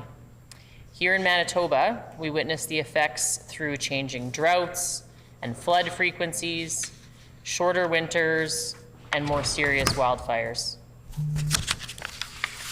While the effects of climate change may seem distant or abstract to some, they are deeply felt by those on the front lines, communities facing displacement, farmers battling drought, and species struggling to adapt in rapidly changing environments. In particular, research is showing that climate change is disproportionately affecting our northern communities who are bearing the earliest and most drastic effects. Our department staff are central to our ongoing efforts to address these challenges, and I'm so very impressed by those that I've had the pleasure of meeting and working with so far. We have some senior leadership that will be joining us shortly, so when they enter the room, I will take a moment to introduce and thank them very much for their work on behalf of the province of Manitoba and their leadership in the department. Addressing climate change is not just a matter of policy or technology, it is our moral obligation. We have a responsibility to future generations to leave behind a healthier planet, and I very much consider this a sacred duty. For this reason, I am proud to be a part of the work that is key in preserving our ecological and biological balance. The relentless pursuit of environmental stewardship of the environment and climate change staff is an inspiration to us all and reinforces the importance of collective action in confronting our environmental challenges. Our mandate and key priorities are critical to securing Manitoba's environment for future generations. Manitoba's natural environment is not just a backdrop, but it's the cornerstone of our communities, driving economic growth and fostering job creation. Our government is taking bold steps towards a cleaner future with initiatives aimed at a net zero grid by 2035, enhancing the use of electric vehicles and attracting low carbon industries to our province. In partnership with the Department of Finance, as of July 1st, 2024, we began offering Manitobans rebate incentives for investing in new and used electric vehicles, as well as plug-in hybrids. By investing in zero-emission vehicles, we stimulate economic growth in sectors such as critical minerals, including lithium, battery production, and vehicle component manufacturing, while also expanding our provincial market to accommodate a wider variety of vehicle types. To further our commitment to being a clean energy leader and to keep energy affordable for all Manitobans, we are very excited to have recently announced our new Affordable Energy Plan in partnership with the Minister for Hydro. For the first time in Manitoba's history, our Affordable Energy Plan includes Indigenous-owned utility-scale electricity resource supply through the creation of government-to-government partnerships with Indigenous nations in wind generation, while ensuring that Manitoba Hydro stays public forever and always. We're also supporting industry and the agricultural sector to become leaders or enhance their leadership in sustainability. In partnership with the federal government, we have allocated dollars from the Low Carbon Economy Fund to over 30 important projects so far, focusing on fuel switching, reducing energy costs, and focusing on renewable energy opportunities. This partnership supports Manitoba in advancing its strategic priorities related to achieving net zero emissions by 2050 and green economic growth by supporting industry competitiveness and green job action. We are also committed to increasing home heating efficiencies, lowering costs for Manitobans, and transitioning to a more environmentally responsible and sustainable province. Through the implementation of the Affordable Home Energy Program, we will facilitate the switch to geothermal heating and make sustainable living more affordable for Manitobans. This exciting program will be delivered in addition to Efficiency Manitoba's current range of incentives to support emissions reductions and advancing energy efficiency for new builds and retrofits that supports affordability and quality jobs in the new low-carbon economy. I'd like to talk a little bit about our most precious resource, and that's water. Water is essential for our lives. It's crucial for our health, our food, our energy, our economic growth, and our natural environment. Safeguarding the health of Manitoba's lakes, rivers, and streams is a priority of our government and a key mandate for our department. We are fortunate in Manitoba to have an abundance of high-quality water resources that our government is sustainably managing and protecting. The province is home to over 100,000 lakes, covering nearly 16% of our province. And our government is committed to ensuring that our waters are protected and managed so they can be enjoyed by many generations of Manitobans to come. Our department will ensure a long-term approach to managing our water resources through the continued implementation of the water management strategy and ongoing dialogue with partners. As part of the action under the strategy, we're pleased to have launched a new website promoting simple steps that everyone can take to make every drop count by reducing water consumption and saving water. You can find those tips and tricks at gov.mb.ca/savewater. We have also extended the Lead in Drinking Water grant to March 31 of 2025, allowing schools and licensed childcare centers to continue accessing funding to test for and address elevated lead in drinking water. And this is benefiting over 1,000 schools and licensed childcare centers in our province. Conserving and protecting drinking water resources, among other actions under the strategy, further supports the department's continued work to implement recommendations by the Auditor General in the 2020 report on drinking water safety. Informed by work with experts and scientists, environment and climate change is taking strong action to reduce nutrient loading in Lake Winnipeg and elsewhere through strengthening the enforcement framework under the Environment Act, research and monitoring, education, and working with upstream and downstream jurisdictions. To further protect our waters and lands, the department will work with Indigenous communities with the goal to protect 30% of Manitoba's diverse landscapes by 2030. To further our promise, our government has signed a memorandum of agreement, a memorandum of understanding between the Seal River Watershed Alliance, Indigenous nations, the Government of Canada, and the Manitoba government to assess the feasibility of establishing a protected area in the Seal River watershed to pursue the establishment of a protected and conserved area. Manitoba is also enriched with 93 parks throughout the province. These natural sanctuaries not only offer a number of recreational opportunities, but also serve as safe places for biodiversity and ecological preservation. We recognize the invaluable role parks play in promoting community wellness and providing environmental benefits. I am pleased that Budget 2024 included strategic investments aimed at supporting our commitment to the protection and accessibility of these cherished natural spaces, including funding to support the development and maintenance of our parks. These investments emphasize our dedication to ensuring that Manitobans continue to benefit from the beauty of our parks for now and generations to come. Moving to our more broader environmental strategy, we're taking a collaborative approach to achieving our bigger goals of protecting our environment by ensuring the well-being of Manitobans. Our department is committed to advancing sustainable practices by enhancing waste management, enhancing efficiency, modernizing programs and policies to protect the environment, public health, and foster a circular economy. The creation of a multi-material stewardship Manitoba Transition Plan Advisory Committee, which includes key stakeholders and subject matter experts, was designed to enhance the transition plan for a full industry-funded and operated residential blue bin recycling program. We are leading remediation efforts for orphan and abandoned mine sites across Canada. Perhaps we'll get more into that during the question and answer period. We've also restored funding to environmental nonprofit organizations to continue fostering partnerships with places like the International Institute for Sustainable Development and climate centers of excellence such as Climate West, the University of Winnipeg's Prairie Climate Center, nonprofits like the Green Action Center. We are so proud to support these excellent organizations and the work that they do.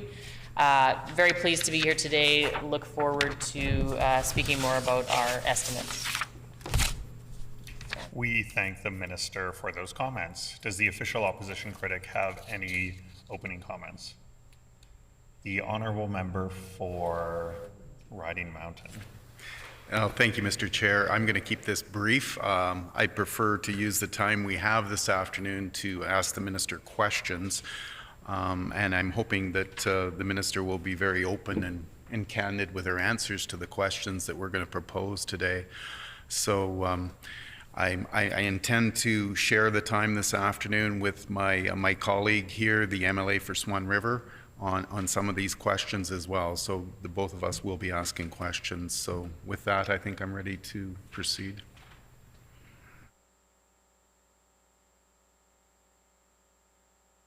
We thank the critic from the official opposition for those remarks.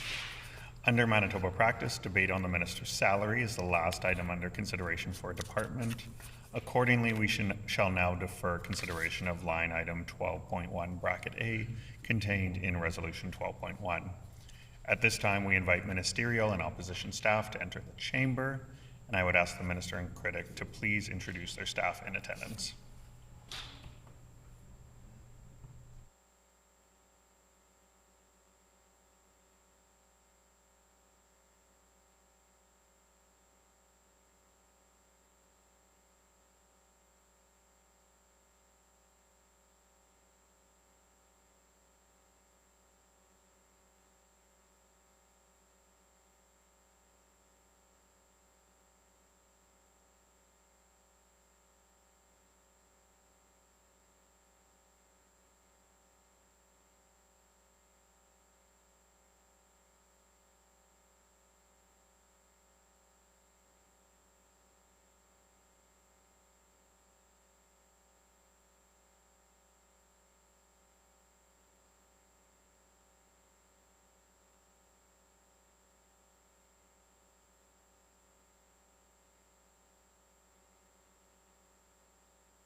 So we'll start with the minister. Could you please introduce the staff you've welcomed into the chamber?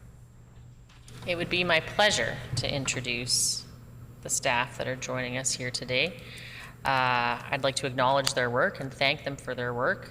The senior leadership in the Department of Environment and Climate Change not only lead the department in achieving our environmental goals, but they also inspire and foster innovation and positive work environments. So joining us, we have Paul McConnell, the Deputy Minister. We have Todd Callan, the Executive Financial Officer and Assistant Deputy Minister of Finance and Shared Services Division. We have Nicole Armstrong, the Acting Assistant Deputy Minister of Parks and Trails Division. As political staff, we have Julia Antonishin, the Director of Ministerial Affairs. And towards the back of the room, we have Elliot Brown, Assistant Deputy Minister of the Water Stewardship Division, Neil Cunningham, Assistant Deputy Minister of the newly renamed Climate Action and Energy Innovation Division. We have Shannon Kohler, Assistant Deputy Minister of the Environmental Stewardship Division, And last but not least, we have Josh Beaupre, the Acting Executive Director of our Legislation, Policy, and Coordination Branch. Thank you all for joining us here today. And the honourable member for Riding Mountain. Thank you, Mr. Chair. I don't have quite the entourage that the minister does, but I'm very happy to have Matt Preprost here, a researcher in our caucus. In accordance with Sub-Rule 78(16), during the consideration of departmental estimates, questioning for each department shall proceed in a global manner, with questions put on the resolutions once the official opposition critic indicates that questioning has concluded.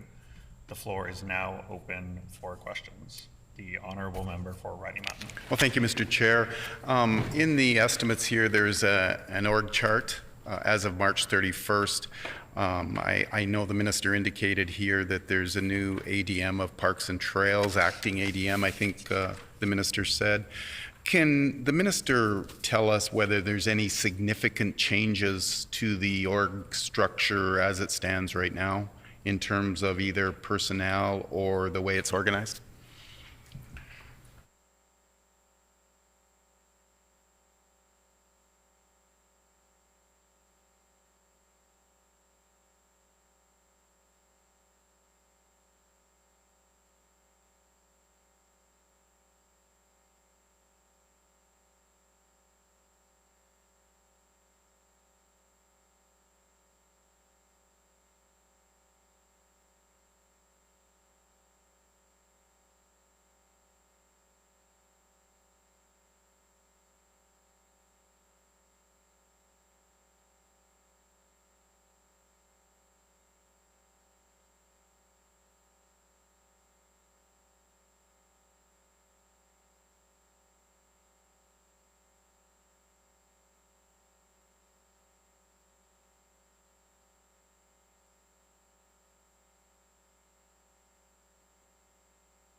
The Honourable Minister of Environment and Climate Change.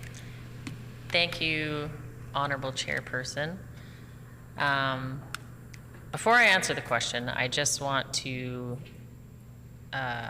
lean in a little bit more into what I was saying in my opening statement and as I introduced the staff, which is what an honor it has been to work for this department.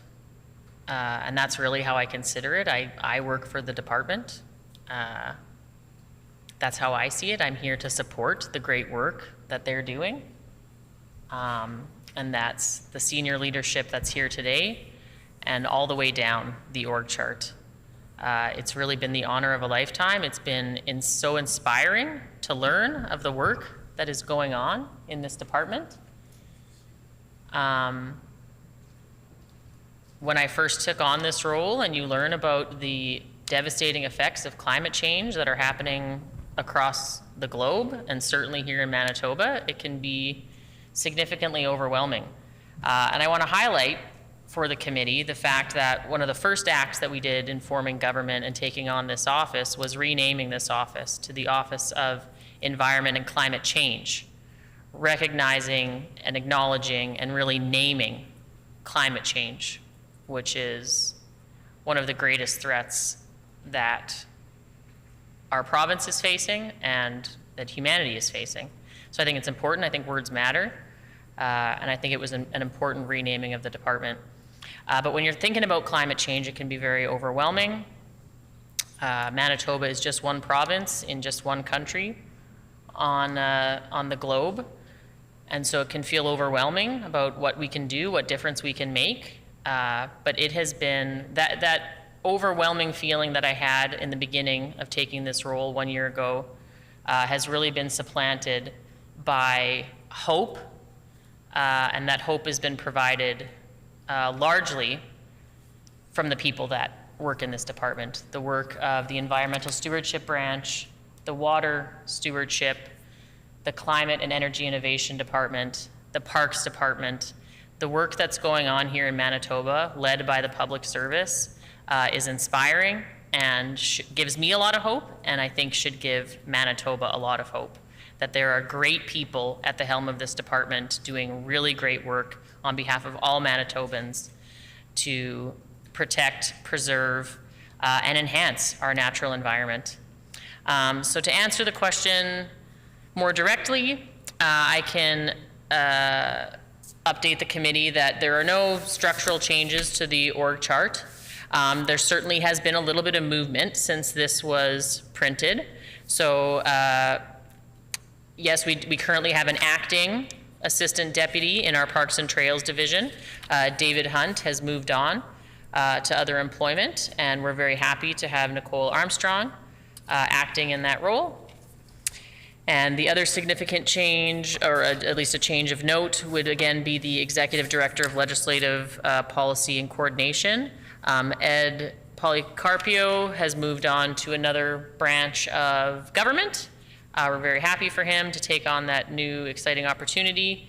And so we have an acting ADM, or apologies, an acting Executive Director in Josh Beaupre, who has joined us, and we welcome him and his work. But other than those names, no significant, or really no changes to the org chart structure itself. Thank you. The honourable member for Riding Mountain. Well, thank you to the minister for that.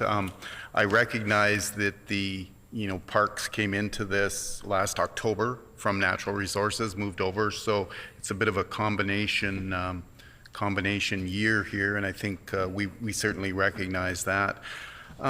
Just one more question on staff before we get into some other questions here. Can the minister elaborate on her political staff in terms of numbers and perhaps the names of her political staff in her office for our reference?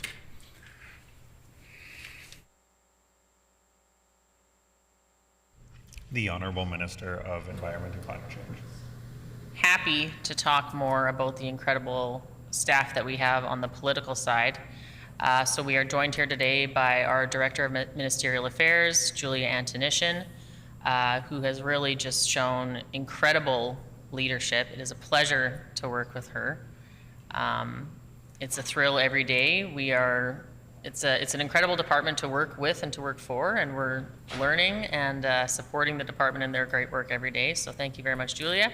And I also, on the political side, have an executive assistant whose name is Nicole Dvorak. Nicole joined us somewhat recently. Nicole worked in government in the Minister of Finance office, and I think she's been an incredible fit in our office.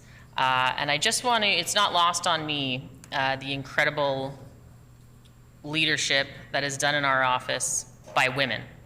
I'm very, very proud of the role that women play in our government, in our cabinet, in our caucus, in our political staff, in our department. I think it's true that when we're talking about the impacts of climate change and the preservation of our natural environment, women have led that charge for millennia. I think about the role that Indigenous women have played in protecting water on this land here that we now call Manitoba. They've been doing that for millennia. We have much to learn from traditional Indigenous knowledge and from the work of the women water protectors and water keepers.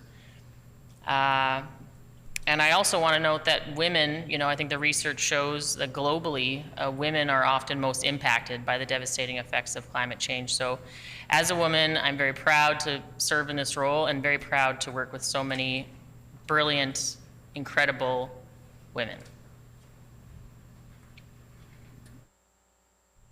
The honourable member for Riding Mountain. Well, thank you, Mr. Chair. And, I certainly agree with the minister that the departmental staff is always top-notch, always has been, and I'm sure the political staff supports you as well. I know the feeling, and I too was honored to be in the position at one time, so I know the way you feel. We're going to move on here. We're going to start asking a few questions about parks. And I know the minister has said to me numerous times in this House when I've tried to get answers to questions that she loves parks, and I fully appreciate that the minister does love parks, and I think most Manitobans love parks. And I can say that my colleague, the MLA for Swan River, and myself certainly love parks as well. So today I'm going to table the Manitoba Provincial Parks Infrastructure Renewal Strategy. As the minister is likely aware, this strategy was developed over 3 years and informed by consultations with over 10,000 Manitobans, as well as industry groups all across the province. And I know the minister was briefed on this strategy likely fairly quickly when she took office last October. And I guess what we would like to know on this side of the House, is she planning to honor and follow through on the projects identified as priorities by Manitobans in this strategy?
The Honourable Minister of Environment and Climate Change.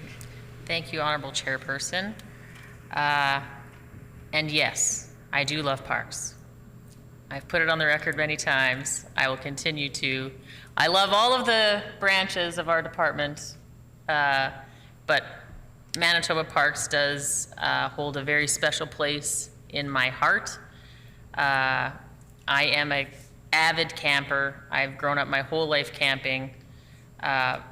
My parents are both 2 retired school teachers, so I had the great pleasure of being able to enjoy my summer holidays with my parents all summer long. I thought everyone grew up that way. I didn't know that most kids went to daycare and spent their summers that way. I was lucky enough to enjoy the months of July and August traveling around our great province. And we didn't have a lot of money. We didn't go to Disneyland and all that kind of stuff. But what we did have enough money to do, and had the great fortune to do, was to travel this beautiful province and spend our summers in Manitoba parks. And it's something that some of my best memories of my life occurred in Manitoba parks. I know that Manitobans share this experience with me. I find parks to be such a relatable part of this department and something I enjoy very much. I continue the tradition of camping with my own children, as I know that so many Manitobans do. We are so very fortunate in this province to have so many beautiful parks to visit. 93 parks from the north to the south and the east and the west. This summer myself, I was lucky enough to visit Spruce Woods, Whiteshell, Birds Hill, and St. Malo. I prefer to hit many more parks than that, but with our work, we keep very busy over the summer. So those are the Manitoba parks I was able to enjoy this summer. I hope that the member opposite was able to get out and enjoy some parks himself.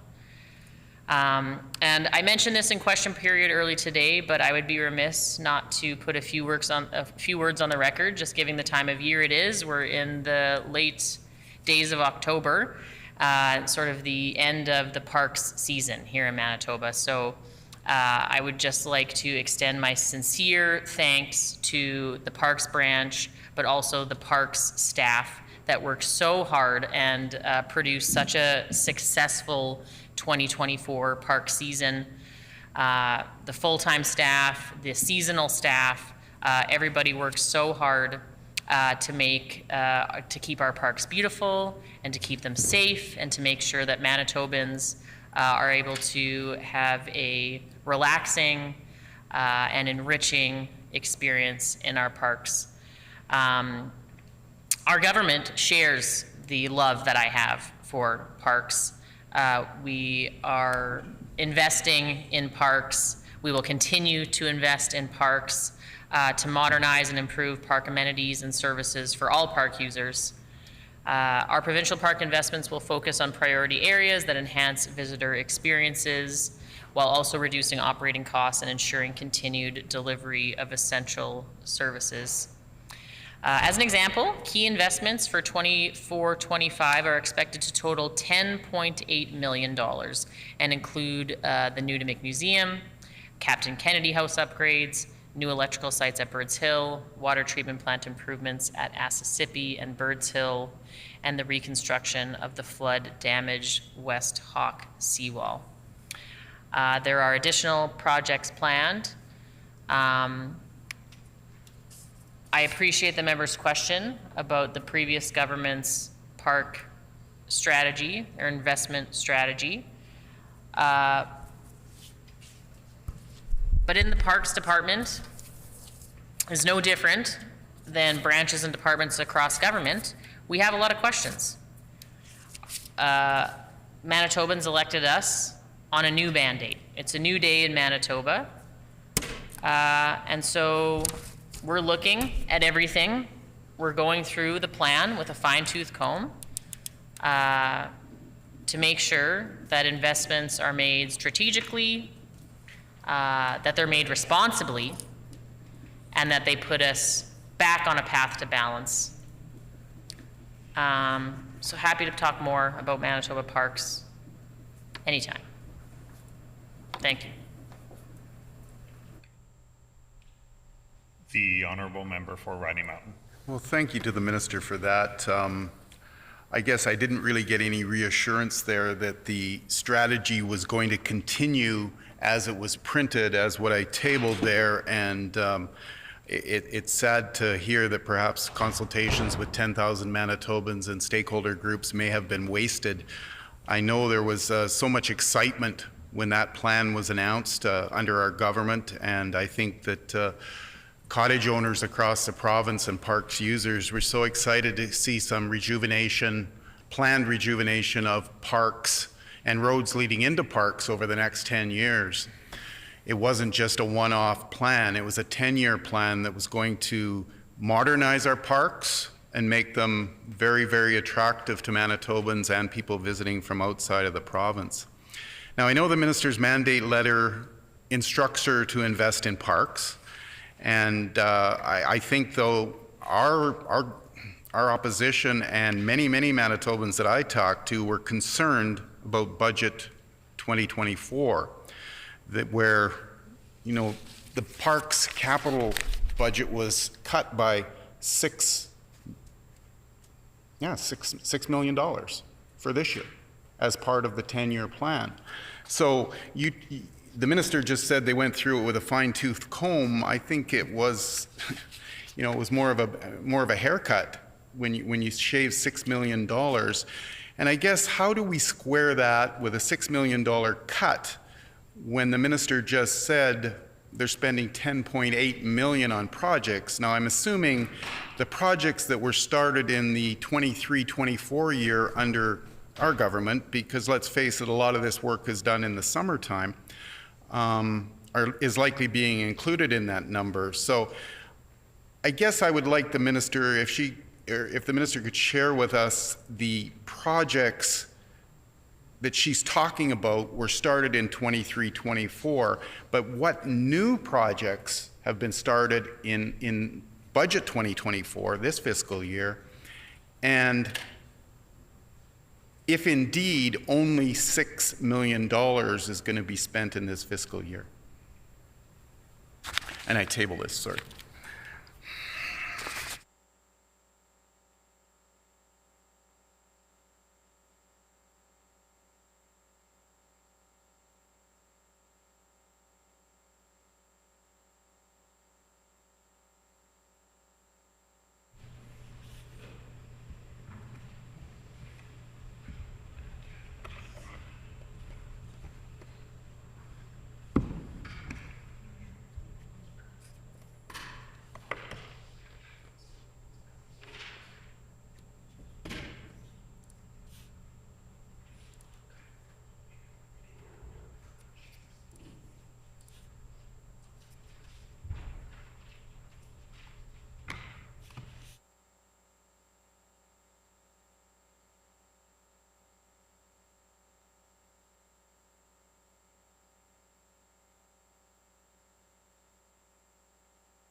the Honourable Minister of Environment and Climate Change. Thank you very much. And we're very proud of our $10.8 million budget. 6.8 that was printed in the budget, as the member opposite is referring to, but also an additional $4 million in disaster financial assistance projects. And that's money leveraged by our government on behalf of Manitobans from the federal government to serve Manitobans and to enhance our parks. I'm very proud of our government's ability to work across jurisdictions with other levels of government in service to Manitobans, because that's what we were elected to do, is to work for Manitobans, and that's what we're doing. Happy to talk a little bit more about some examples of the investing that we've been doing in our parks over the last year, and the work that we're doing in prioritizing investments that will have the greatest impact on rejuvenating Manitoba's provincial park network today and into the future. So I'd like to talk a little bit about, first, the Baker's Narrows washroom shower building. Park staff have installed new gender-neutral and accessible washroom shower buildings with energy-conserving features such as low-flow fixtures and radiant heating. This is located in the campground at Baker's Narrow Provincial Park, one of the most beautiful parks in the province. I don't know if you've had a chance to go there. I see a nod. It's absolutely beautiful. I was lucky enough to be up there a few years ago with my family, and I was taken aback by the natural beauty at Baker's Narrows, and I'm very glad to hear that they now have new gender-neutral and accessible washrooms delivered by our provincial park staff. The energy-conserving features are just the icing on that cake. Another project, I'd like to highlight for the committee is the water treatment plant at Assisipi Provincial Park, which I know that the member opposite is familiar with. At Assisipi, we have a new water treatment facility to address Office of Drinking Water regulations. We're very proud to do that important work. We know that safe and clean drinking water is of the utmost importance for Manitobans everywhere, and certainly when they are enjoying our Manitoba parks. There's also been a water treatment plant upgrade at Birds Hill Provincial Park, where we expanded the existing water treatment facility to address, again, the Office of Drinking Water regulations. We're very happy for the guidance of the Office of Drinking Water and proud of the project that our park staff were able to deliver. And on the more fun side, we've also got new playgrounds installed. So there are now new playgrounds at Clearwater, White Shell at White Lake, another lake I've been to with my family. It's absolutely beautiful. Definitely was in need of a new playground, so I'm glad to hear that that's happened. We've got new playgrounds also at Winnipeg Beach and Turtle Mountain Provincial Park. As someone who camps regularly with their young children, the value of a good playground cannot be understated. Kids can get restless in parks. They need stuff. They can only stay in the lake for so long. They can only walk the trails for so long, and sometimes they need a good game of grounders on a playground. So very proud of that work. Very proud to talk more about our capital plan when it comes to parks in our next question.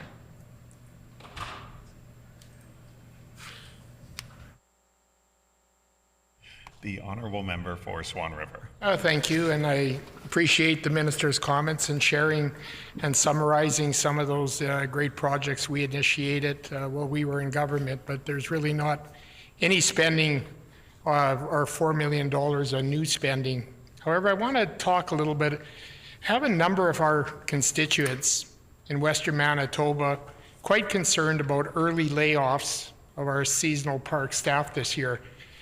and to future years. A number of people in my riding are very concerned about the decision affecting their ability to claim EI benefits and continue supporting their families.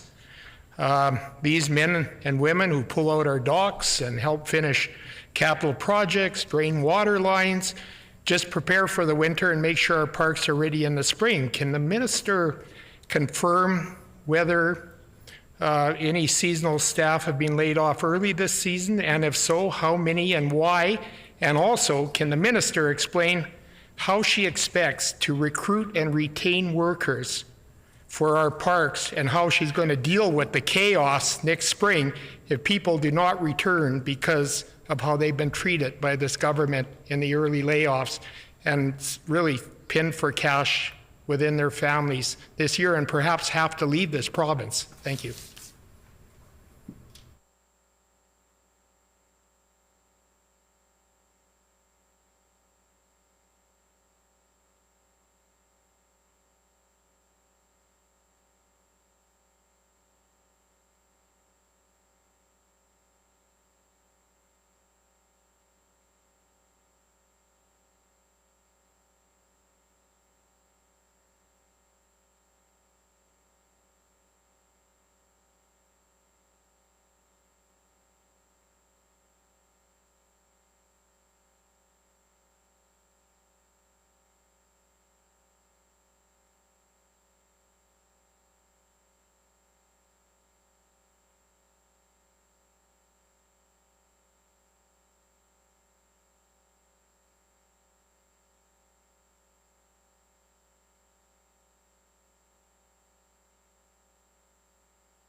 The Honourable Minister of Environment and Climate Change. Thank you, Honourable Chairperson. I thank the member opposite for the question. However, I regret the tone. I'm not surprised by the tone, but I regret the tone. It's a new day in Manitoba. I've said it once, I'll say it again. It's a new day in Manitoba. Our government is here to bring Manitobans hope. The member opposite is talking about chaos. I don't know if he spends any time in Manitoba parks, but I spent a lot of time in Manitoba parks this summer, and I didn't see a lot of chaos. I saw a lot of happy kids. I saw a lot of Manitobans enjoying the great outdoors. I saw a lot of recreation, a lot of peace. I have seen a lot of chaos, Honourable Chairperson, in looking at the books that we inherited. If the member opposite wants to talk about chaos, we can certainly talk about the chaotic way in which, in the dying days of the Heather Stephenson government, a government that the member opposite was a member of, they made chaotic and reckless decisions with the purse of Manitoba that have left our government in a situation where we've inherited a $2 billion deficit, nearly $2 billion. And again, you don't have to take my word for it, Honorable Chairperson. An independent firm by the name of KPMG, which the members opposite will be, no, MNP. My apologies, I'll correct that for the record. MNP audited the books of the previous government, and they found independently that the previous government were making reckless, risky decisions with the Manitoba purse, and so that's unfortunate. But that's okay. Manitobans made a great choice on October 3rd of last year, and they've elected a new government, one that's going to make decisions in a fiscally responsible way, and one that is focused on Manitoba parks and investing in Manitoba parks. So I can confirm that when it comes to seasonal employment in Manitoba parks, which again, many of our park staff are seasonal employees because of the nature of parks and the way they work. We have many full-time staff, but we also are lucky to have many seasonal staff. And in managing seasonal staff, it is absolutely normal to operate under a system where you extend seasonal staff. In some cases, this year, like in previous years, and like it will be in years in the future, some of those seasonal staff are extended, and some of those seasonal staff are not. We take a look at the need, and at top of mind in making these assessments of where extensions are needed and where extensions are not needed. Of top of mind is health and safety. But I can certainly confirm that there were no early layoffs, as was characterized by the member opposite. We value our seasonal staff. Very excited about some of the work that's going to be happening this winter. I understand around 400 fire pits are going to be installed by seasonal staff over these coming fall and winter months, improving campgrounds and the park experience for Manitobans that are lucky enough to get out there and use them. But yeah, certainly no early layoffs. Our government appreciates the efforts of all park staff, regular and seasonal. We know how hard they work to maintain our parks and to provide the best possible experience for park visitors. Every year, this is something that the department must do, is we must balance our budget, we must look at the need, look at the resources we have, look at the need, look at the pressures. That will certainly be a unique situation year to year. And that's how our decisions are made. Thank you. The honourable member for Rodney Mountain. Well, thank you, Mr. Chair. I'm certainly sorry that my colleague struck a nerve. I think he was just trying to get an answer to what his constituents were telling him in terms of seasonal layoffs, and I'm struggling here to, listen to the answer from the minister saying there was no seasonal layoffs, but yet her preamble basically indicated she had to save money. So I'm kind of wondering, was there or wasn't there layoffs? And if indeed there were layoffs this fall, how much money was saved? And was it strictly a budgetary reason for the layoffs? Because my understanding is that, seasonal employees, yes, they're called seasonal, but traditionally, for all the years we were in government, I believe that seasonal employees were always extended and always counted on those hours. So I'm just a little confused by what the minister just said. So if she could perhaps clarify for me and my colleague, like I say, whether there was any seasonal layoffs, if and indeed there was because of budgetary reasons, let us know, and how much money was saved, and how they plan to get that work done next spring that wasn't done this fall.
The Honourable Minister of Environment and Climate Change.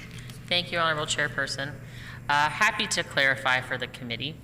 Although I'm not sure how much more clear I can be, but I will reiterate that there were no early layoffs. Seasonal employees, by their very nature, are seasonal.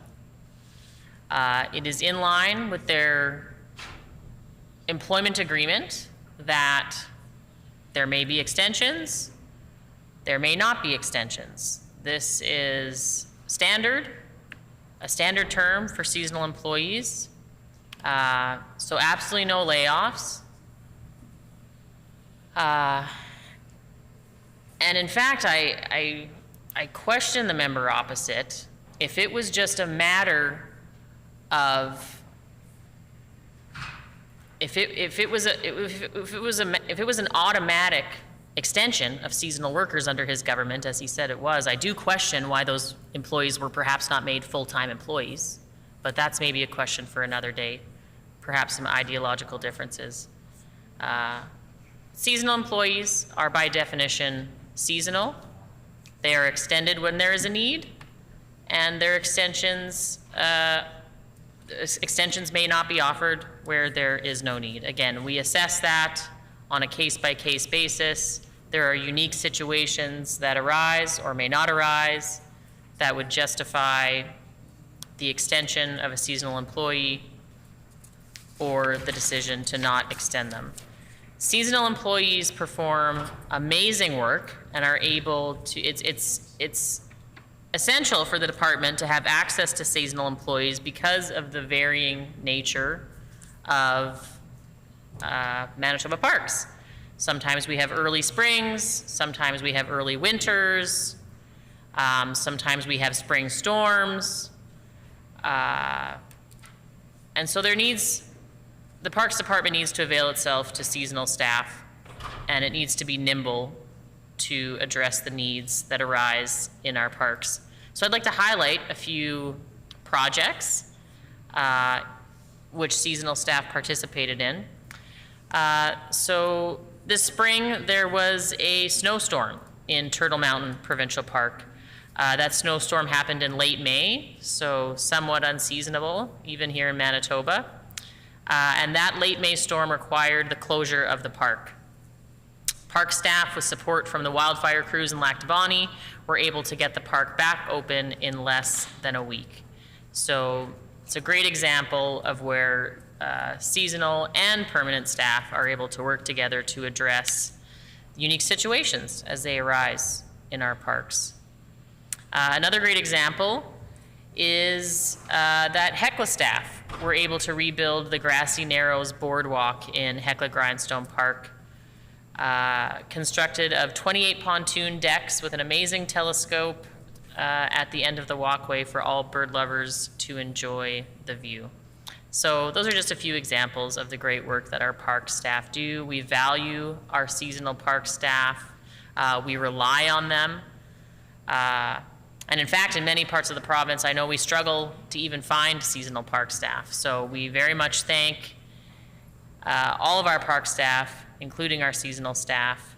I encourage folks across Manitoba to keep an eye on the Manitoba Parks website and look for employment opportunities. It is a great place to work.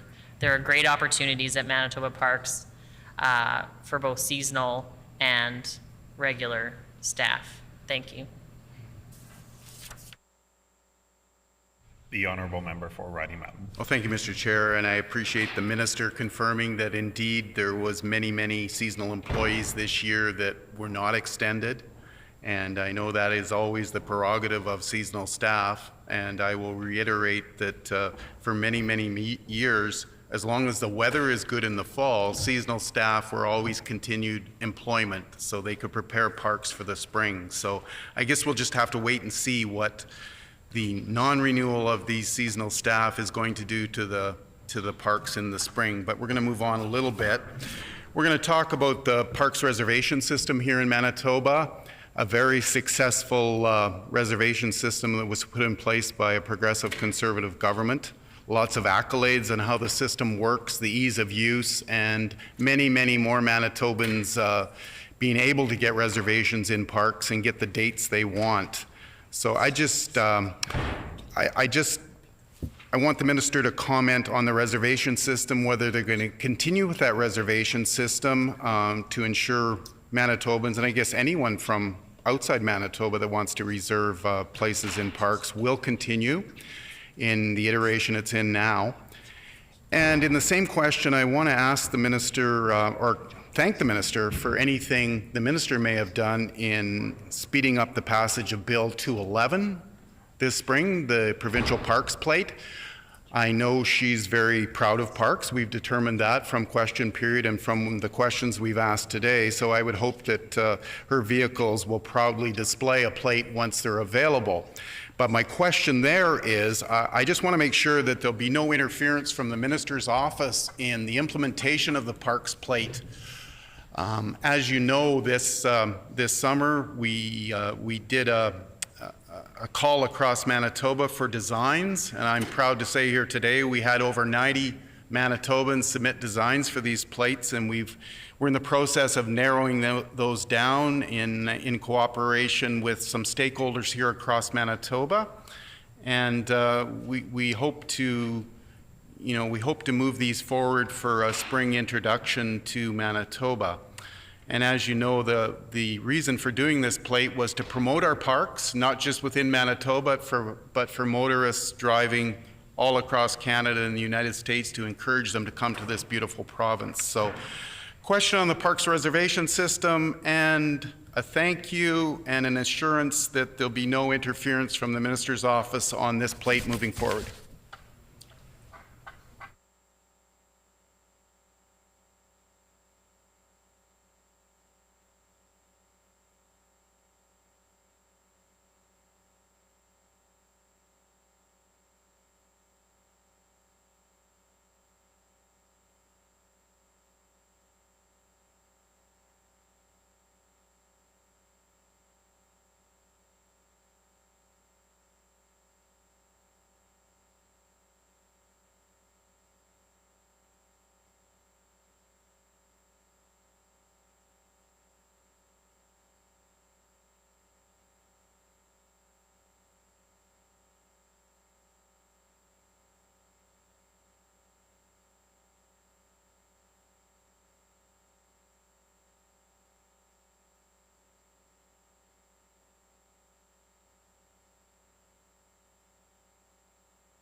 The Honourable Minister of Environment and Climate Change. I know I don't do well on the waiting part. Thank you, Honourable Chairperson. To talk about the Manitoba Parks Reservation System, and I thank the member for the question. My understanding is that contract is up for or expires in 2026, I believe. And as I mentioned before, informing government, a new government here in Manitoba 1 year ago, we have a lot of questions. And so not unlike all contracts across government, and that includes IT contracts, of which this is one, to ensure that we are being responsible managers of the provincial purse, and to make sure that that contract is cost effective for Manitobans. I think it was only prudent for our government to take a look at that contract. We're taking looks at contracts across government, and I think that's the responsible thing to do, and I think that's the thing that Manitobans elected us to do. So nothing in particular special about this contract. But again, as a government, in this department and in departments across government, we are going to be looking at every contract to make sure that it is serving Manitobans and is in the best interest of Manitobans. So that's what I'll say about the Parks Reservation Service. When it comes to the Parks license plate, I want to also thank and congratulate the member opposite. I think it's great to see our two sides of the aisle come together and pass that bill and have created another license plate now here in Manitoba. There's a growing number of license plates. We should all be very proud of this one. Looking very much forward to see the final result of how that plate looks. I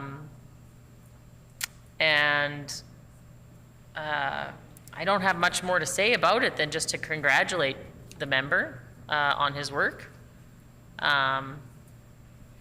and thank him for bringing this new plate into fruition.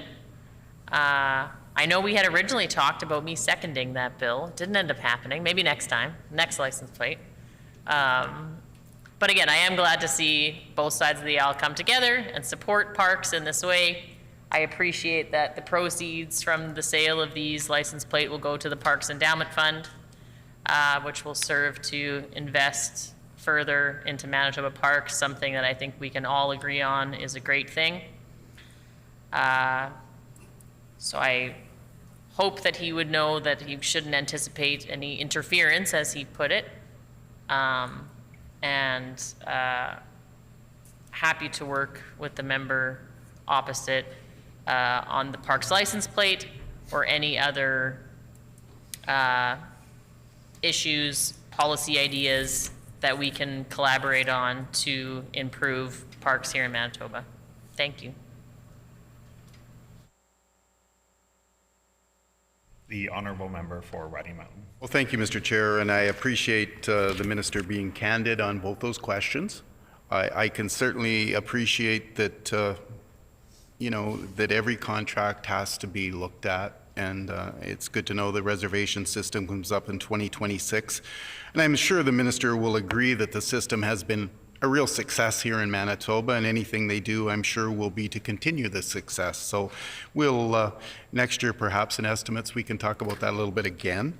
And yes, I would have been honored if the minister could have seconded my bill. That was the intention. I certainly extended the olive branch to have that happen, and it's too bad it couldn't have happened. But and I was also disappointed perhaps that the minister couldn't be involved in the selection of our plate, looking at the 90 entries and helping us come to a conclusion on the plate. But again, we extended the offer to the minister, the deputy minister, and the director of parks to help us pick a plate. But I just want to indicate to the minister that I think the final design that we have is one that's going to be, I'm going to say it's going to be the most beautiful plate here in Manitoba, and I'm anticipating huge sales. And if the minister would like, we could certainly have a meeting and just kind of have the minister look over the design of the plate just to get a look at it before it moves forward.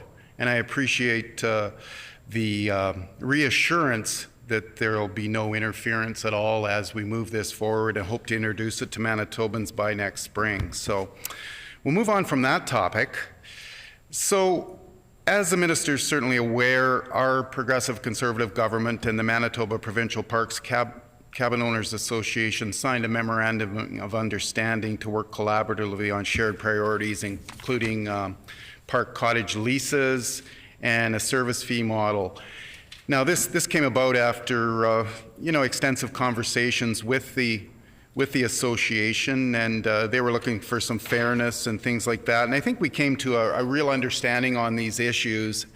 And you know, I think when the government changed last fall, I think maybe there was a little concern out there by, maybe not by the association so much, but by individual cottagers on what was going to happen. Was this new government going to honor the agreement? And so I think the whole point of the MOU was to working towards a fair deal for the owners of the cottages, 6,200 cottages across Manitoba.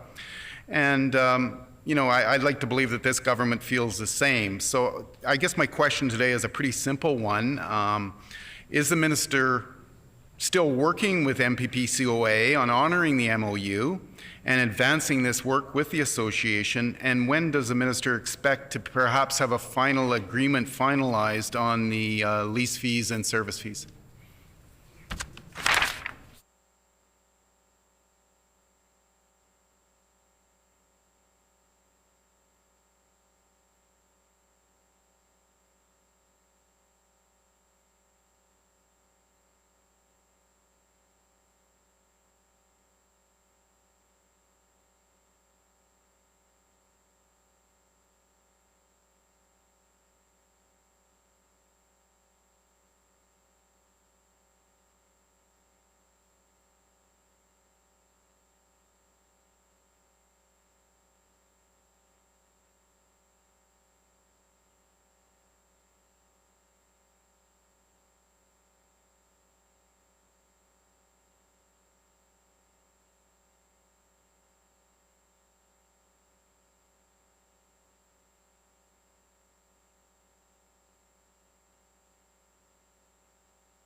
The Honourable Minister of Environment and Climate Change.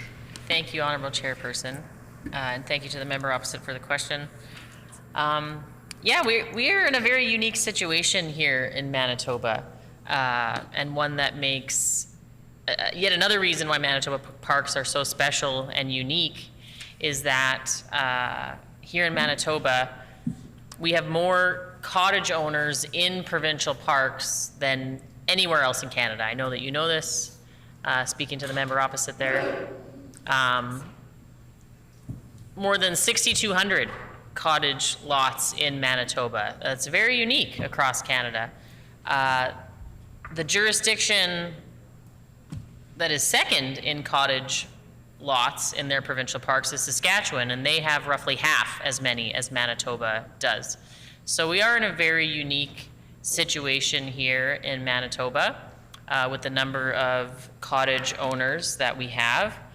And we're also very, very fortunate to have the Manitoba Provincial Park Cabin Owners Association working on behalf of their members and advancing their priorities and serving as their voice.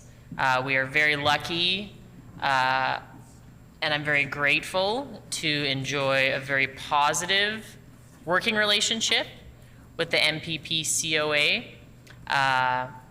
one that is fostered through our department staff and through myself as minister.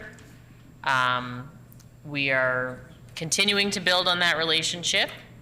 And when it comes to executing the memorandum that you've referenced in your question, absolutely. We are still working diligently on that work. My understanding is that there are ongoing meetings occurring on a regular schedule, that there is a positive and productive dialogue happening at that table, and that the relationship is healthy and mutual, and that we're working towards modernizing and changing the fee model here in Manitoba.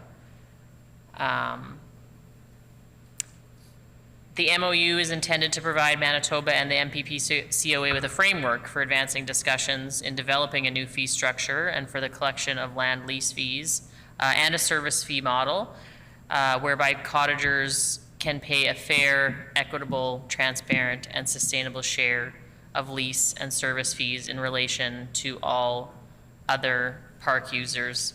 Our government very much values what cottage owners contribute to our provincial parks, and we want to work with them, in partnership with them, to make sure that whatever changes are made serve their interests and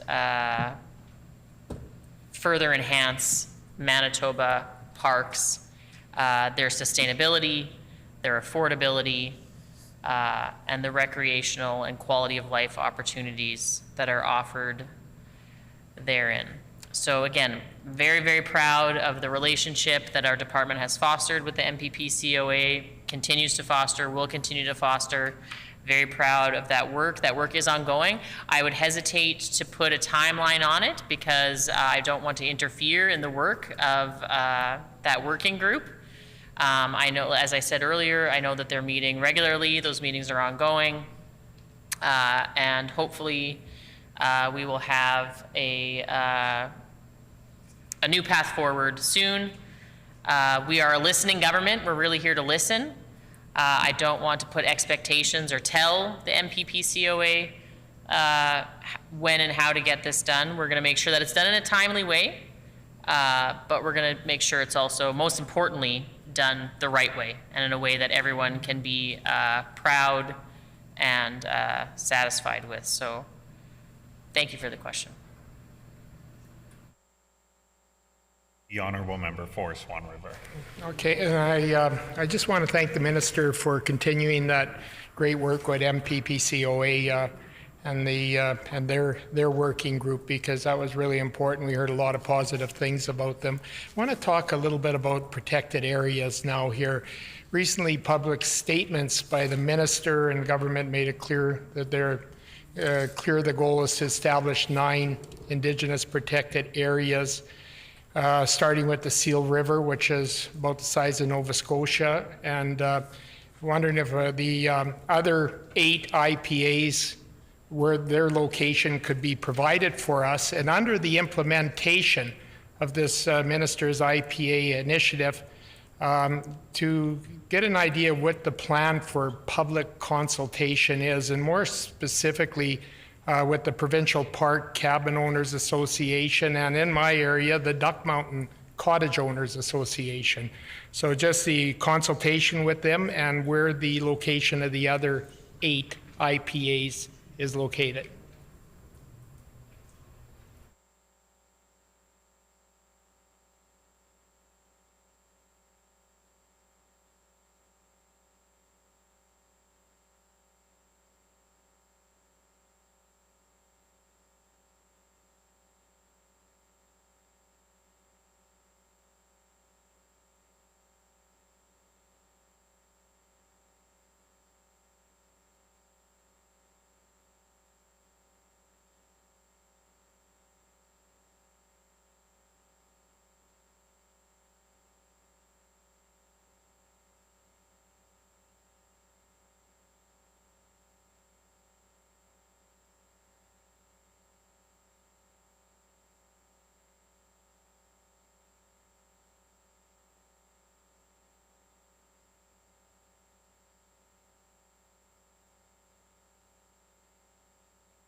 The Honorable Minister of Environment and Climate Change.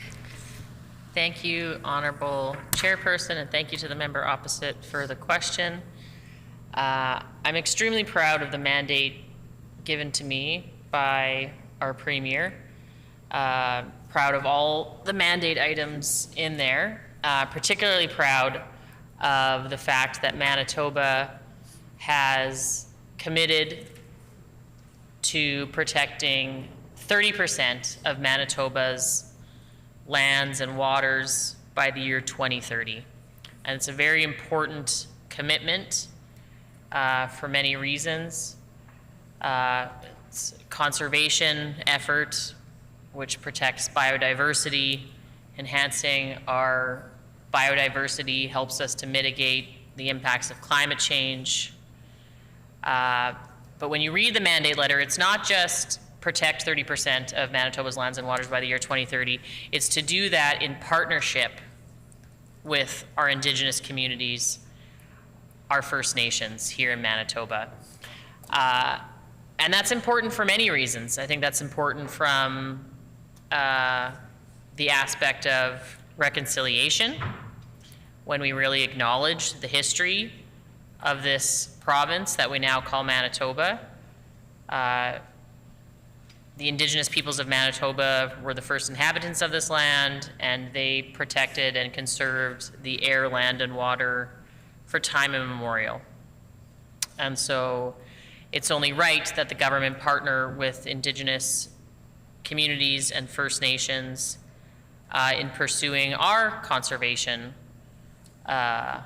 goals. The other reason it's a good idea is because Indigenous communities are doing this work. They are leading this work.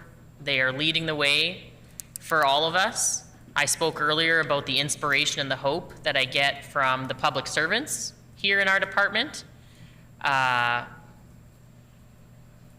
I certainly get a lot of inspiration and hope when I look at First Nations and Indigenous communities around our province and the incredible work that they are doing when it comes to protecting our land, our air, and our water. And so it is an honor to be able to partner with First Nations and Indigenous communities in this work.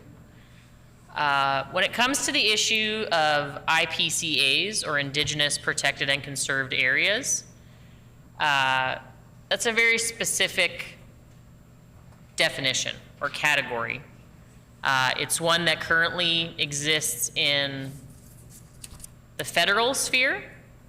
There isn't yet a legal definition of an Indigenous Protected and Conserved Area in Manitoba law. So this is really a federal concept, if you will, at this point.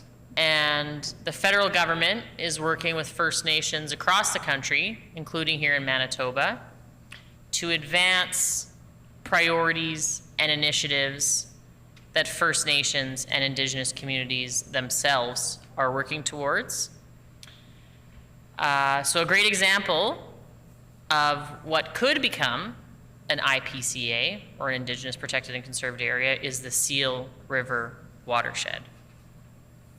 Our government, one of the first acts of our government was to sign a memorandum of understanding between the Government of Manitoba, the Government of Canada, and the Seal River Watershed Alliance, which is an alliance of 4 First Nations in northern Manitoba that have been working for years on protecting lands in their traditional territories and conserving them for years to come.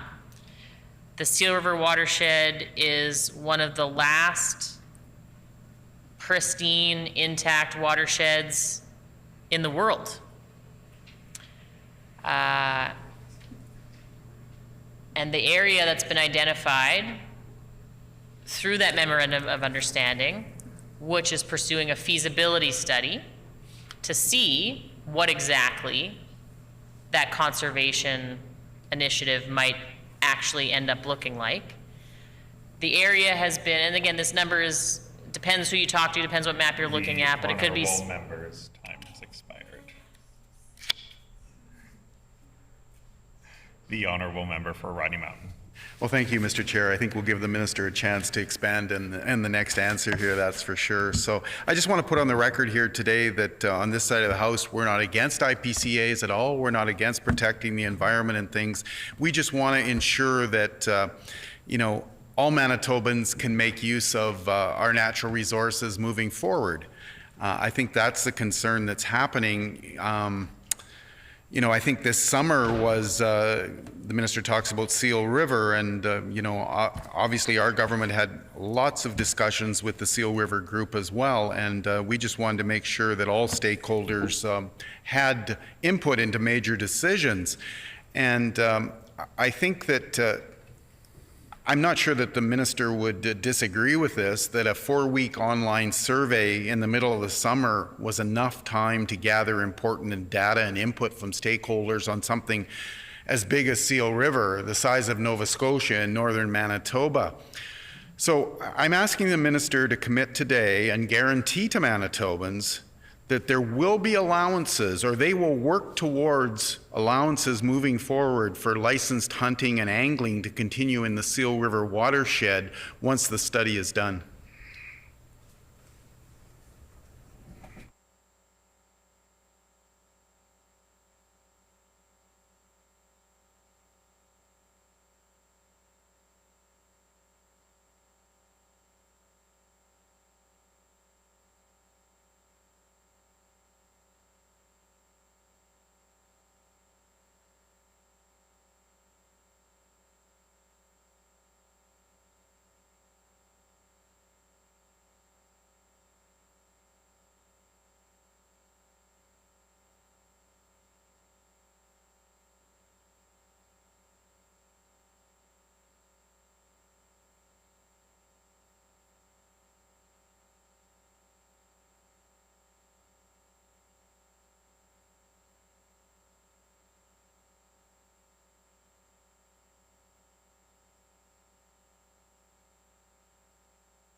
The Honorable Minister of Environment and Climate Change. Thank you, Honorable Chairperson. Thank you for the opportunity to talk further about the Seal River Watershed Alliance and the MOU that we have entered into with their organization, as well as the federal government of Manitoba. And I think it's important to note that the MOU that we have entered into is in furtherance of a feasibility study. That's the process that we are engaged in right now in partnership with the Alliance and the federal government. It's a feasibility study that is using research and data and community consultation and consultation with the mining sector, in consultation with the tourism sector, with the lodges and the outfitters, and communities across Manitoba to assess the feasibility of what exactly this protected and conserved area might look like. And when the member opposite talks about all Manitobans, I want to speak a little bit more about that. And I want to speak about the history of Manitoba here when it comes to natural resources. The member opposite talked about fishing and hunting. We think about the mining sector. We think about the legacy of hydroelectricity here in Manitoba. And the truth of the matter is that it has not always been the case that all Manitobans have been at the table when it comes to projects like that. I'm a very proud Manitoban, so proud of our province. I'm so proud of our government and where we're at today. But it hasn't always been that way. And there have been certain members of our community that have not always been engaged, have not always been consulted, have not always been at the table, and have not always benefited from initiatives of the provincial government. And our government has a different perspective. Our government believes in true government-to-government relationships. And the First Nations that make up the Seal River Watershed Alliance are just that. They're nations. And they've been doing incredible work on this initiative for years. It's not Manitoba that is leading this work. It's the Seal River Watershed Alliance. And I say that unequivocally. The Government of Canada and the Government of Manitoba are supporting and partnering the work that is being led by these First Nations and by these Indigenous communities. And I'm happy to put that on the record. The Government of Manitoba will be at the table as the results of the feasibility study start to come in and we start to understand what is feasible in this area that's been identified. And we look forward to seeing the results of that work.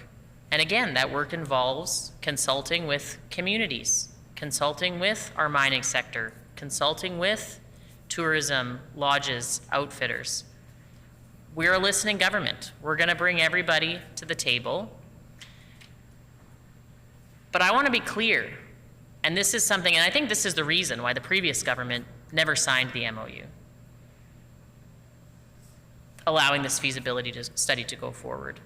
And that is because this initiative is led by the Indigenous nations. This is their traditional territory. This is a pristine, beautiful landscape that has been preserved for millennia. And we are so happy and proud to support the work that will hopefully see this land conserved and preserved for generations to come. But that work is going to be Indigenous-led, and we're here to support it. Manitoba is not here to dictate. We're here to collaborate. We're here to listen. We're here to partner. We're going to make sure that whatever comes out of this feasibility study is going to be in the best interest of all Manitobans, but certainly that's going to be led by the Seal River Watershed Alliance. We're so proud of their work. The honourable member for Riding Mountain. Well, thank you to the Minister.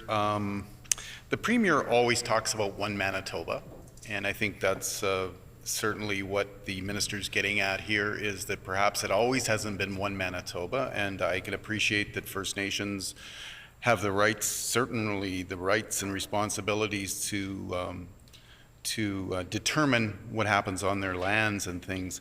I guess where we're coming from here a bit is that, we're hearing from stakeholders, whether they be cottagers, hunters, fishers, anglers, a little worried about the future.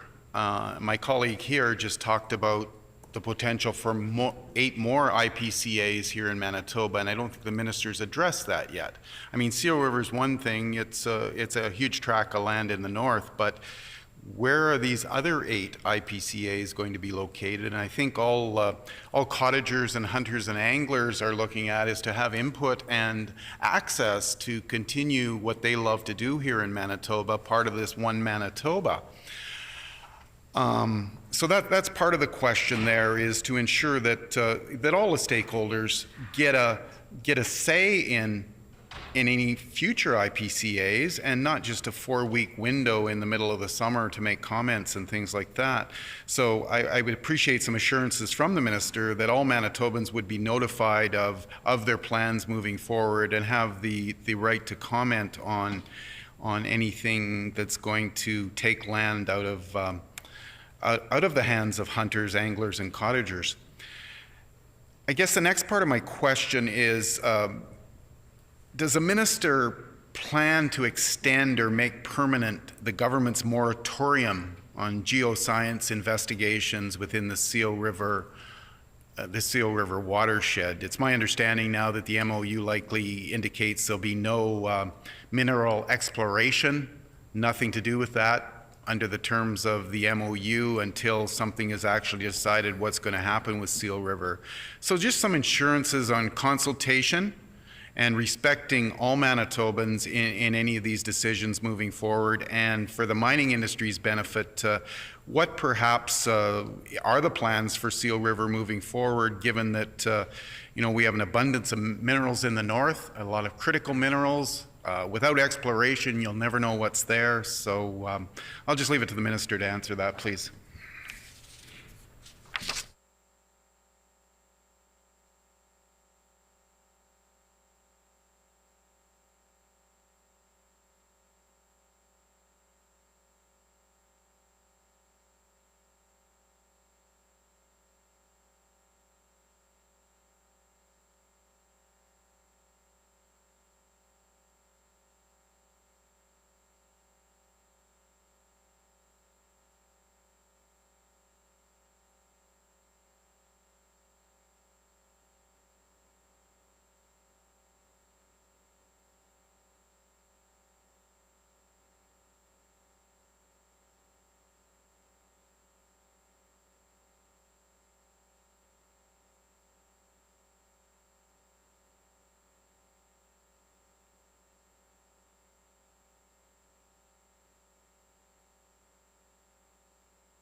The Honourable Minister of Environment and Climate Change. Thank you, Honourable Chairperson, and thank you to the member opposite for the question. We're very proud of the work that we're doing in partnership with the Seal River Watershed Alliance and Canada in pursuing this feasibility study, which is ongoing. A lot of the work of that feasibility study is public consultation. Just to sort of correct the record, there's far more consultation going on this project, on this feasibility work, other than the 4-week online survey that the member opposite is referencing. Yes, there was a 4-week online survey, but there have been in-community consultations with affected communities, those citizens, with stakeholders, with the mining sector, with the tourism sector. Those conversations are ongoing. And again, I think it's important to note, again for the record, that this is one phase of the process. This is a feasibility study. At the conclusion of the feasibility study, at that point, there will have to be some decision points about how we move forward with protecting and conserving this land. That might be an Indigenous protected and conserved area. There are other things that it might look like too. It might be a combination of things. And when those decision points are entered into, there will be further consultation with community, with Manitobans, with stakeholders. Part of the work of the feasibility study is a mineral assessment. That is going on. That was conducted by the federal government to get a clearer picture of what mineral resources might exist in the identified area. That mineral assessment is going to include a cost-benefit analysis. And I think that work is very important, and we look forward to seeing that work. I do want to comment a little bit, and we're trying to keep this friendly. This has been a great committee so far. But I do take a little bit of exception, and I wrote it down, of the member opposite, articulates this, that we are taking land from Manitobans. That's not what we're doing. We're not taking land from anybody. And I find it a little bit offensive, the notion that what this feasibility study might produce that any Manitoban would perceive it as land being taken from them. That is not our intent. That's not the intent of the federal government. It's not the intent of the Seal River Watershed Alliance. Again, on the issue of Indigenous protected and conserved areas, which this may become, it might become other things. The concept of an Indigenous protected and conserved area, as I understand it, and again, appreciating that this does not have a legal definition or a working framework here in Manitoba yet, but an Indigenous protected and conserved area can be a lot of things. It doesn't mean what I think sometimes people think it might mean, and maybe perhaps members opposite think it might mean, which that is it becomes an area that no one can walk upon, that no one can fish upon. The idea of an Indigenous protected and conserved area, as I understand them to be, is that the conservation efforts become led by the Indigenous communities, and that they are given more stake and more agency in deciding what activities occur on those territories. And I think that that's something that has been a long time coming, and I think that's something that should be welcomed. I think that these are important projects to pursue. Manitoba has been pursuing a conservation agenda for some time. Currently, about 11% of Manitoba's land mass is protected. And again, trying to keep this friendly, but the record of the previous government is that they protected less than 0.1% of Manitoba in the 7.5 years under Brian Pallister and Heather Stephenson. Less than 0.1% was protected under the previous government. Depending on the results of the feasibility study, we have the opportunity here to work with the Seal River Watershed Alliance to protect a land mass of 6, 7, 8% of Manitoba. I think that's something worthy of doing. I'm very proud of that work. The honourable member for Riding Mountain. Well, thank you to the minister. And first of all, I certainly want to apologize. Taking was the wrong word. It was protecting. And I just want to make sure that all users can still have rights on protected land, whatever might be decided in consultations moving forward. And I'm pleased to hear the minister say that there will be more extensive consultations in the future on any planned more IPCAs, which the minister didn't confirm any number about the 8 today, so I don't know where we got that 8 from, but she hasn't confirmed that today, so that may lead to more questioning moving forward, but I think we'll leave that for today. I appreciate the minister's mandate letter to protect as much of Manitoba as they can to get towards the federal government's goal of 30% of Canada's land being protected by 2030. I also respect in her mandate letter, at the same time, I'd remind her that she's also been tasked with protecting and investing in parks and keeping them public and affordable for families to enjoy. So to that end, I want to table this document. She might not have a copy, I'm not sure, evaluating tourism potential of Manitoba's provincial parks. If not, some more late night reading. I'll just table that today. We only have a few more minutes, so we got to get rolling here. I just want to talk about the program to do with the geothermal heat pumps here in Manitoba. Quick question. I know we discussed that at one time, I think at committee one time. But so the minister's 25% of the way through her mandate. Is the minister 25% of the way through her commitment of installing geothermal heat pumps in 5,000 homes? And if she isn't at 25% of the 5,000, what is the number?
The Honourable Minister of Environment and Climate Change. Thank you, Honourable Chairperson, and thank you to the member opposite. I'm really excited to talk about our Clean Heat program, our Affordable Home Energy program. That's part of our larger affordable energy plan that I had the pleasure of working on with the Minister of Finance and the Minister responsible for Manitoba Hydro, which is really going to revolutionize the energy landscape here in Manitoba, something that's been needed for a long time. Manitobans are concerned about our energy future, and we all know that we're heading towards an age of electrification. That's how we're going to reduce our emissions and make some real change here in Manitoba when it comes to addressing some of the impacts of climate change and trying to reduce our emissions and hit our net zero targets. So I'm very excited to talk about our Affordable Home Energy program. And I appreciate the question, you know, and the sort of simple math of we're 25% of the way through the mandate, we should be 25% towards our goal. But I think the member opposite can appreciate that in standing up a new, what I would call revolutionary program that we're envisioning, that's not really the way it works, right? It's going to take some time, and we're taking our time to make sure that we get it right. Efficiency Manitoba has been doing great work, but quite frankly, Efficiency Manitoba struggled under the previous government. As a new Crown corporation, I understand that they struggled to get staffed up under the previous government. They struggled with their mandate, knowing that they could do more, but weren't given the tools and the resources to do that. So very proud to have worked with the MLA for Riel, the Legislative Assistant for Environment and Climate Change, on appointing a new ambitious board at Efficiency Manitoba, and wow, are they doing great work. I've been invited to board meetings of Efficiency Manitoba to get regular updates about their work on implementing our affordable home energy program, including a meeting just last week that I had the pleasure of attending. And I can tell you that they are well on their way. Efficiency Manitoba already has incentive and rebate programs when it comes, they have incentive and rebate programs when it comes to geothermal options for Manitobans. They've been doing that for since their inception with some success. But what we're talking about in our affordable home energy program is much more dynamic and fulsome, I guess. So it's going to take some time to make sure that we get it right, to make sure that Manitobans have an easy and accessible and most importantly an affordable way to adopt this new technology. We're working with Manitobans in individual homes. We're also looking at multi-unit developments in order to achieve our goals. But again, it's going to take some time. You shouldn't have to wait too much longer. We should have our affordable home energy program ready to roll out very, very soon. And it's going to be a great way for Manitobans to be able to, in some cases, reduce their emissions. In other cases, to reduce their strain on the grid. And in all cases, to have a more affordable home heating bill. So I hesitate to, I do have some numbers. I hesitate to share them. There's not 25%, I'll tell you that much, but I have no doubt that we will be able to ramp up the program once it is deliverable and be able to get this amazing revolutionary technology into homes and residences of Manitobans so they can enjoy this renewable, sustainable, clean heat. Seeing no further questions, we will now turn to the resolutions, beginning with the second resolution as we have deferred consideration of the first resolution containing the minister's salary.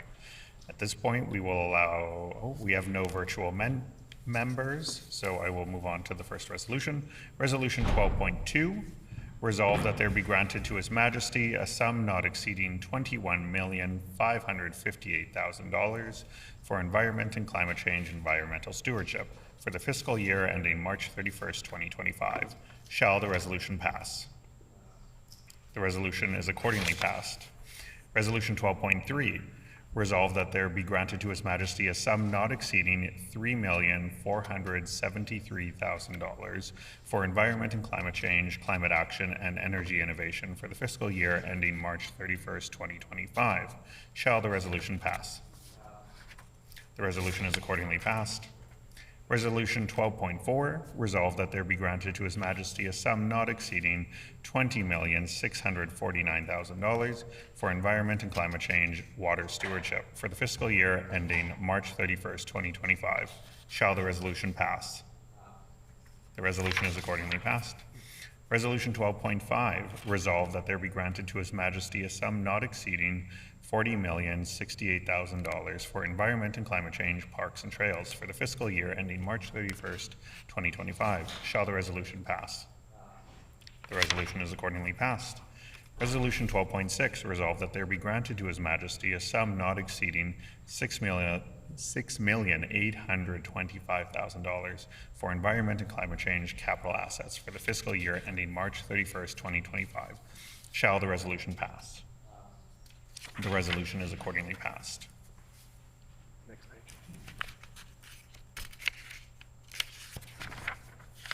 The last item to be considered for the estimates of this department is item 12.1 bracket A, the minister's salary contained in resolution 12.1. At this point, we request that all ministerial and opposition staff leave the chamber for the consideration of the last item.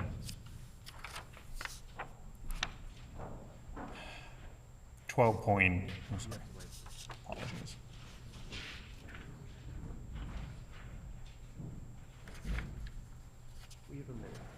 Okay.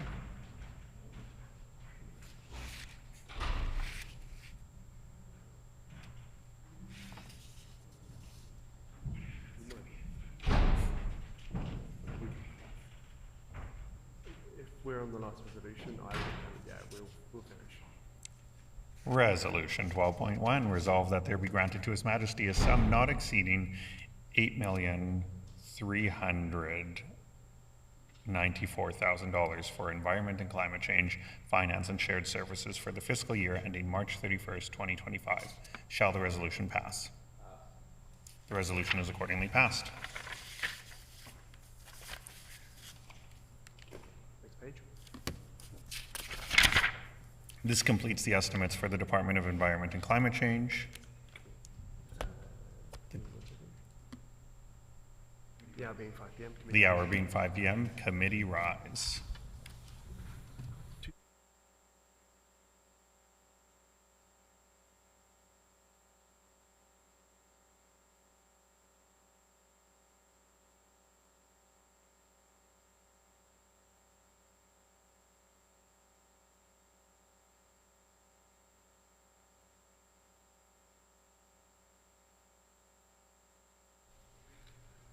The hour being 5 p.m. This House is adjourned and stands adjourned until 1:30 p.m. on Monday.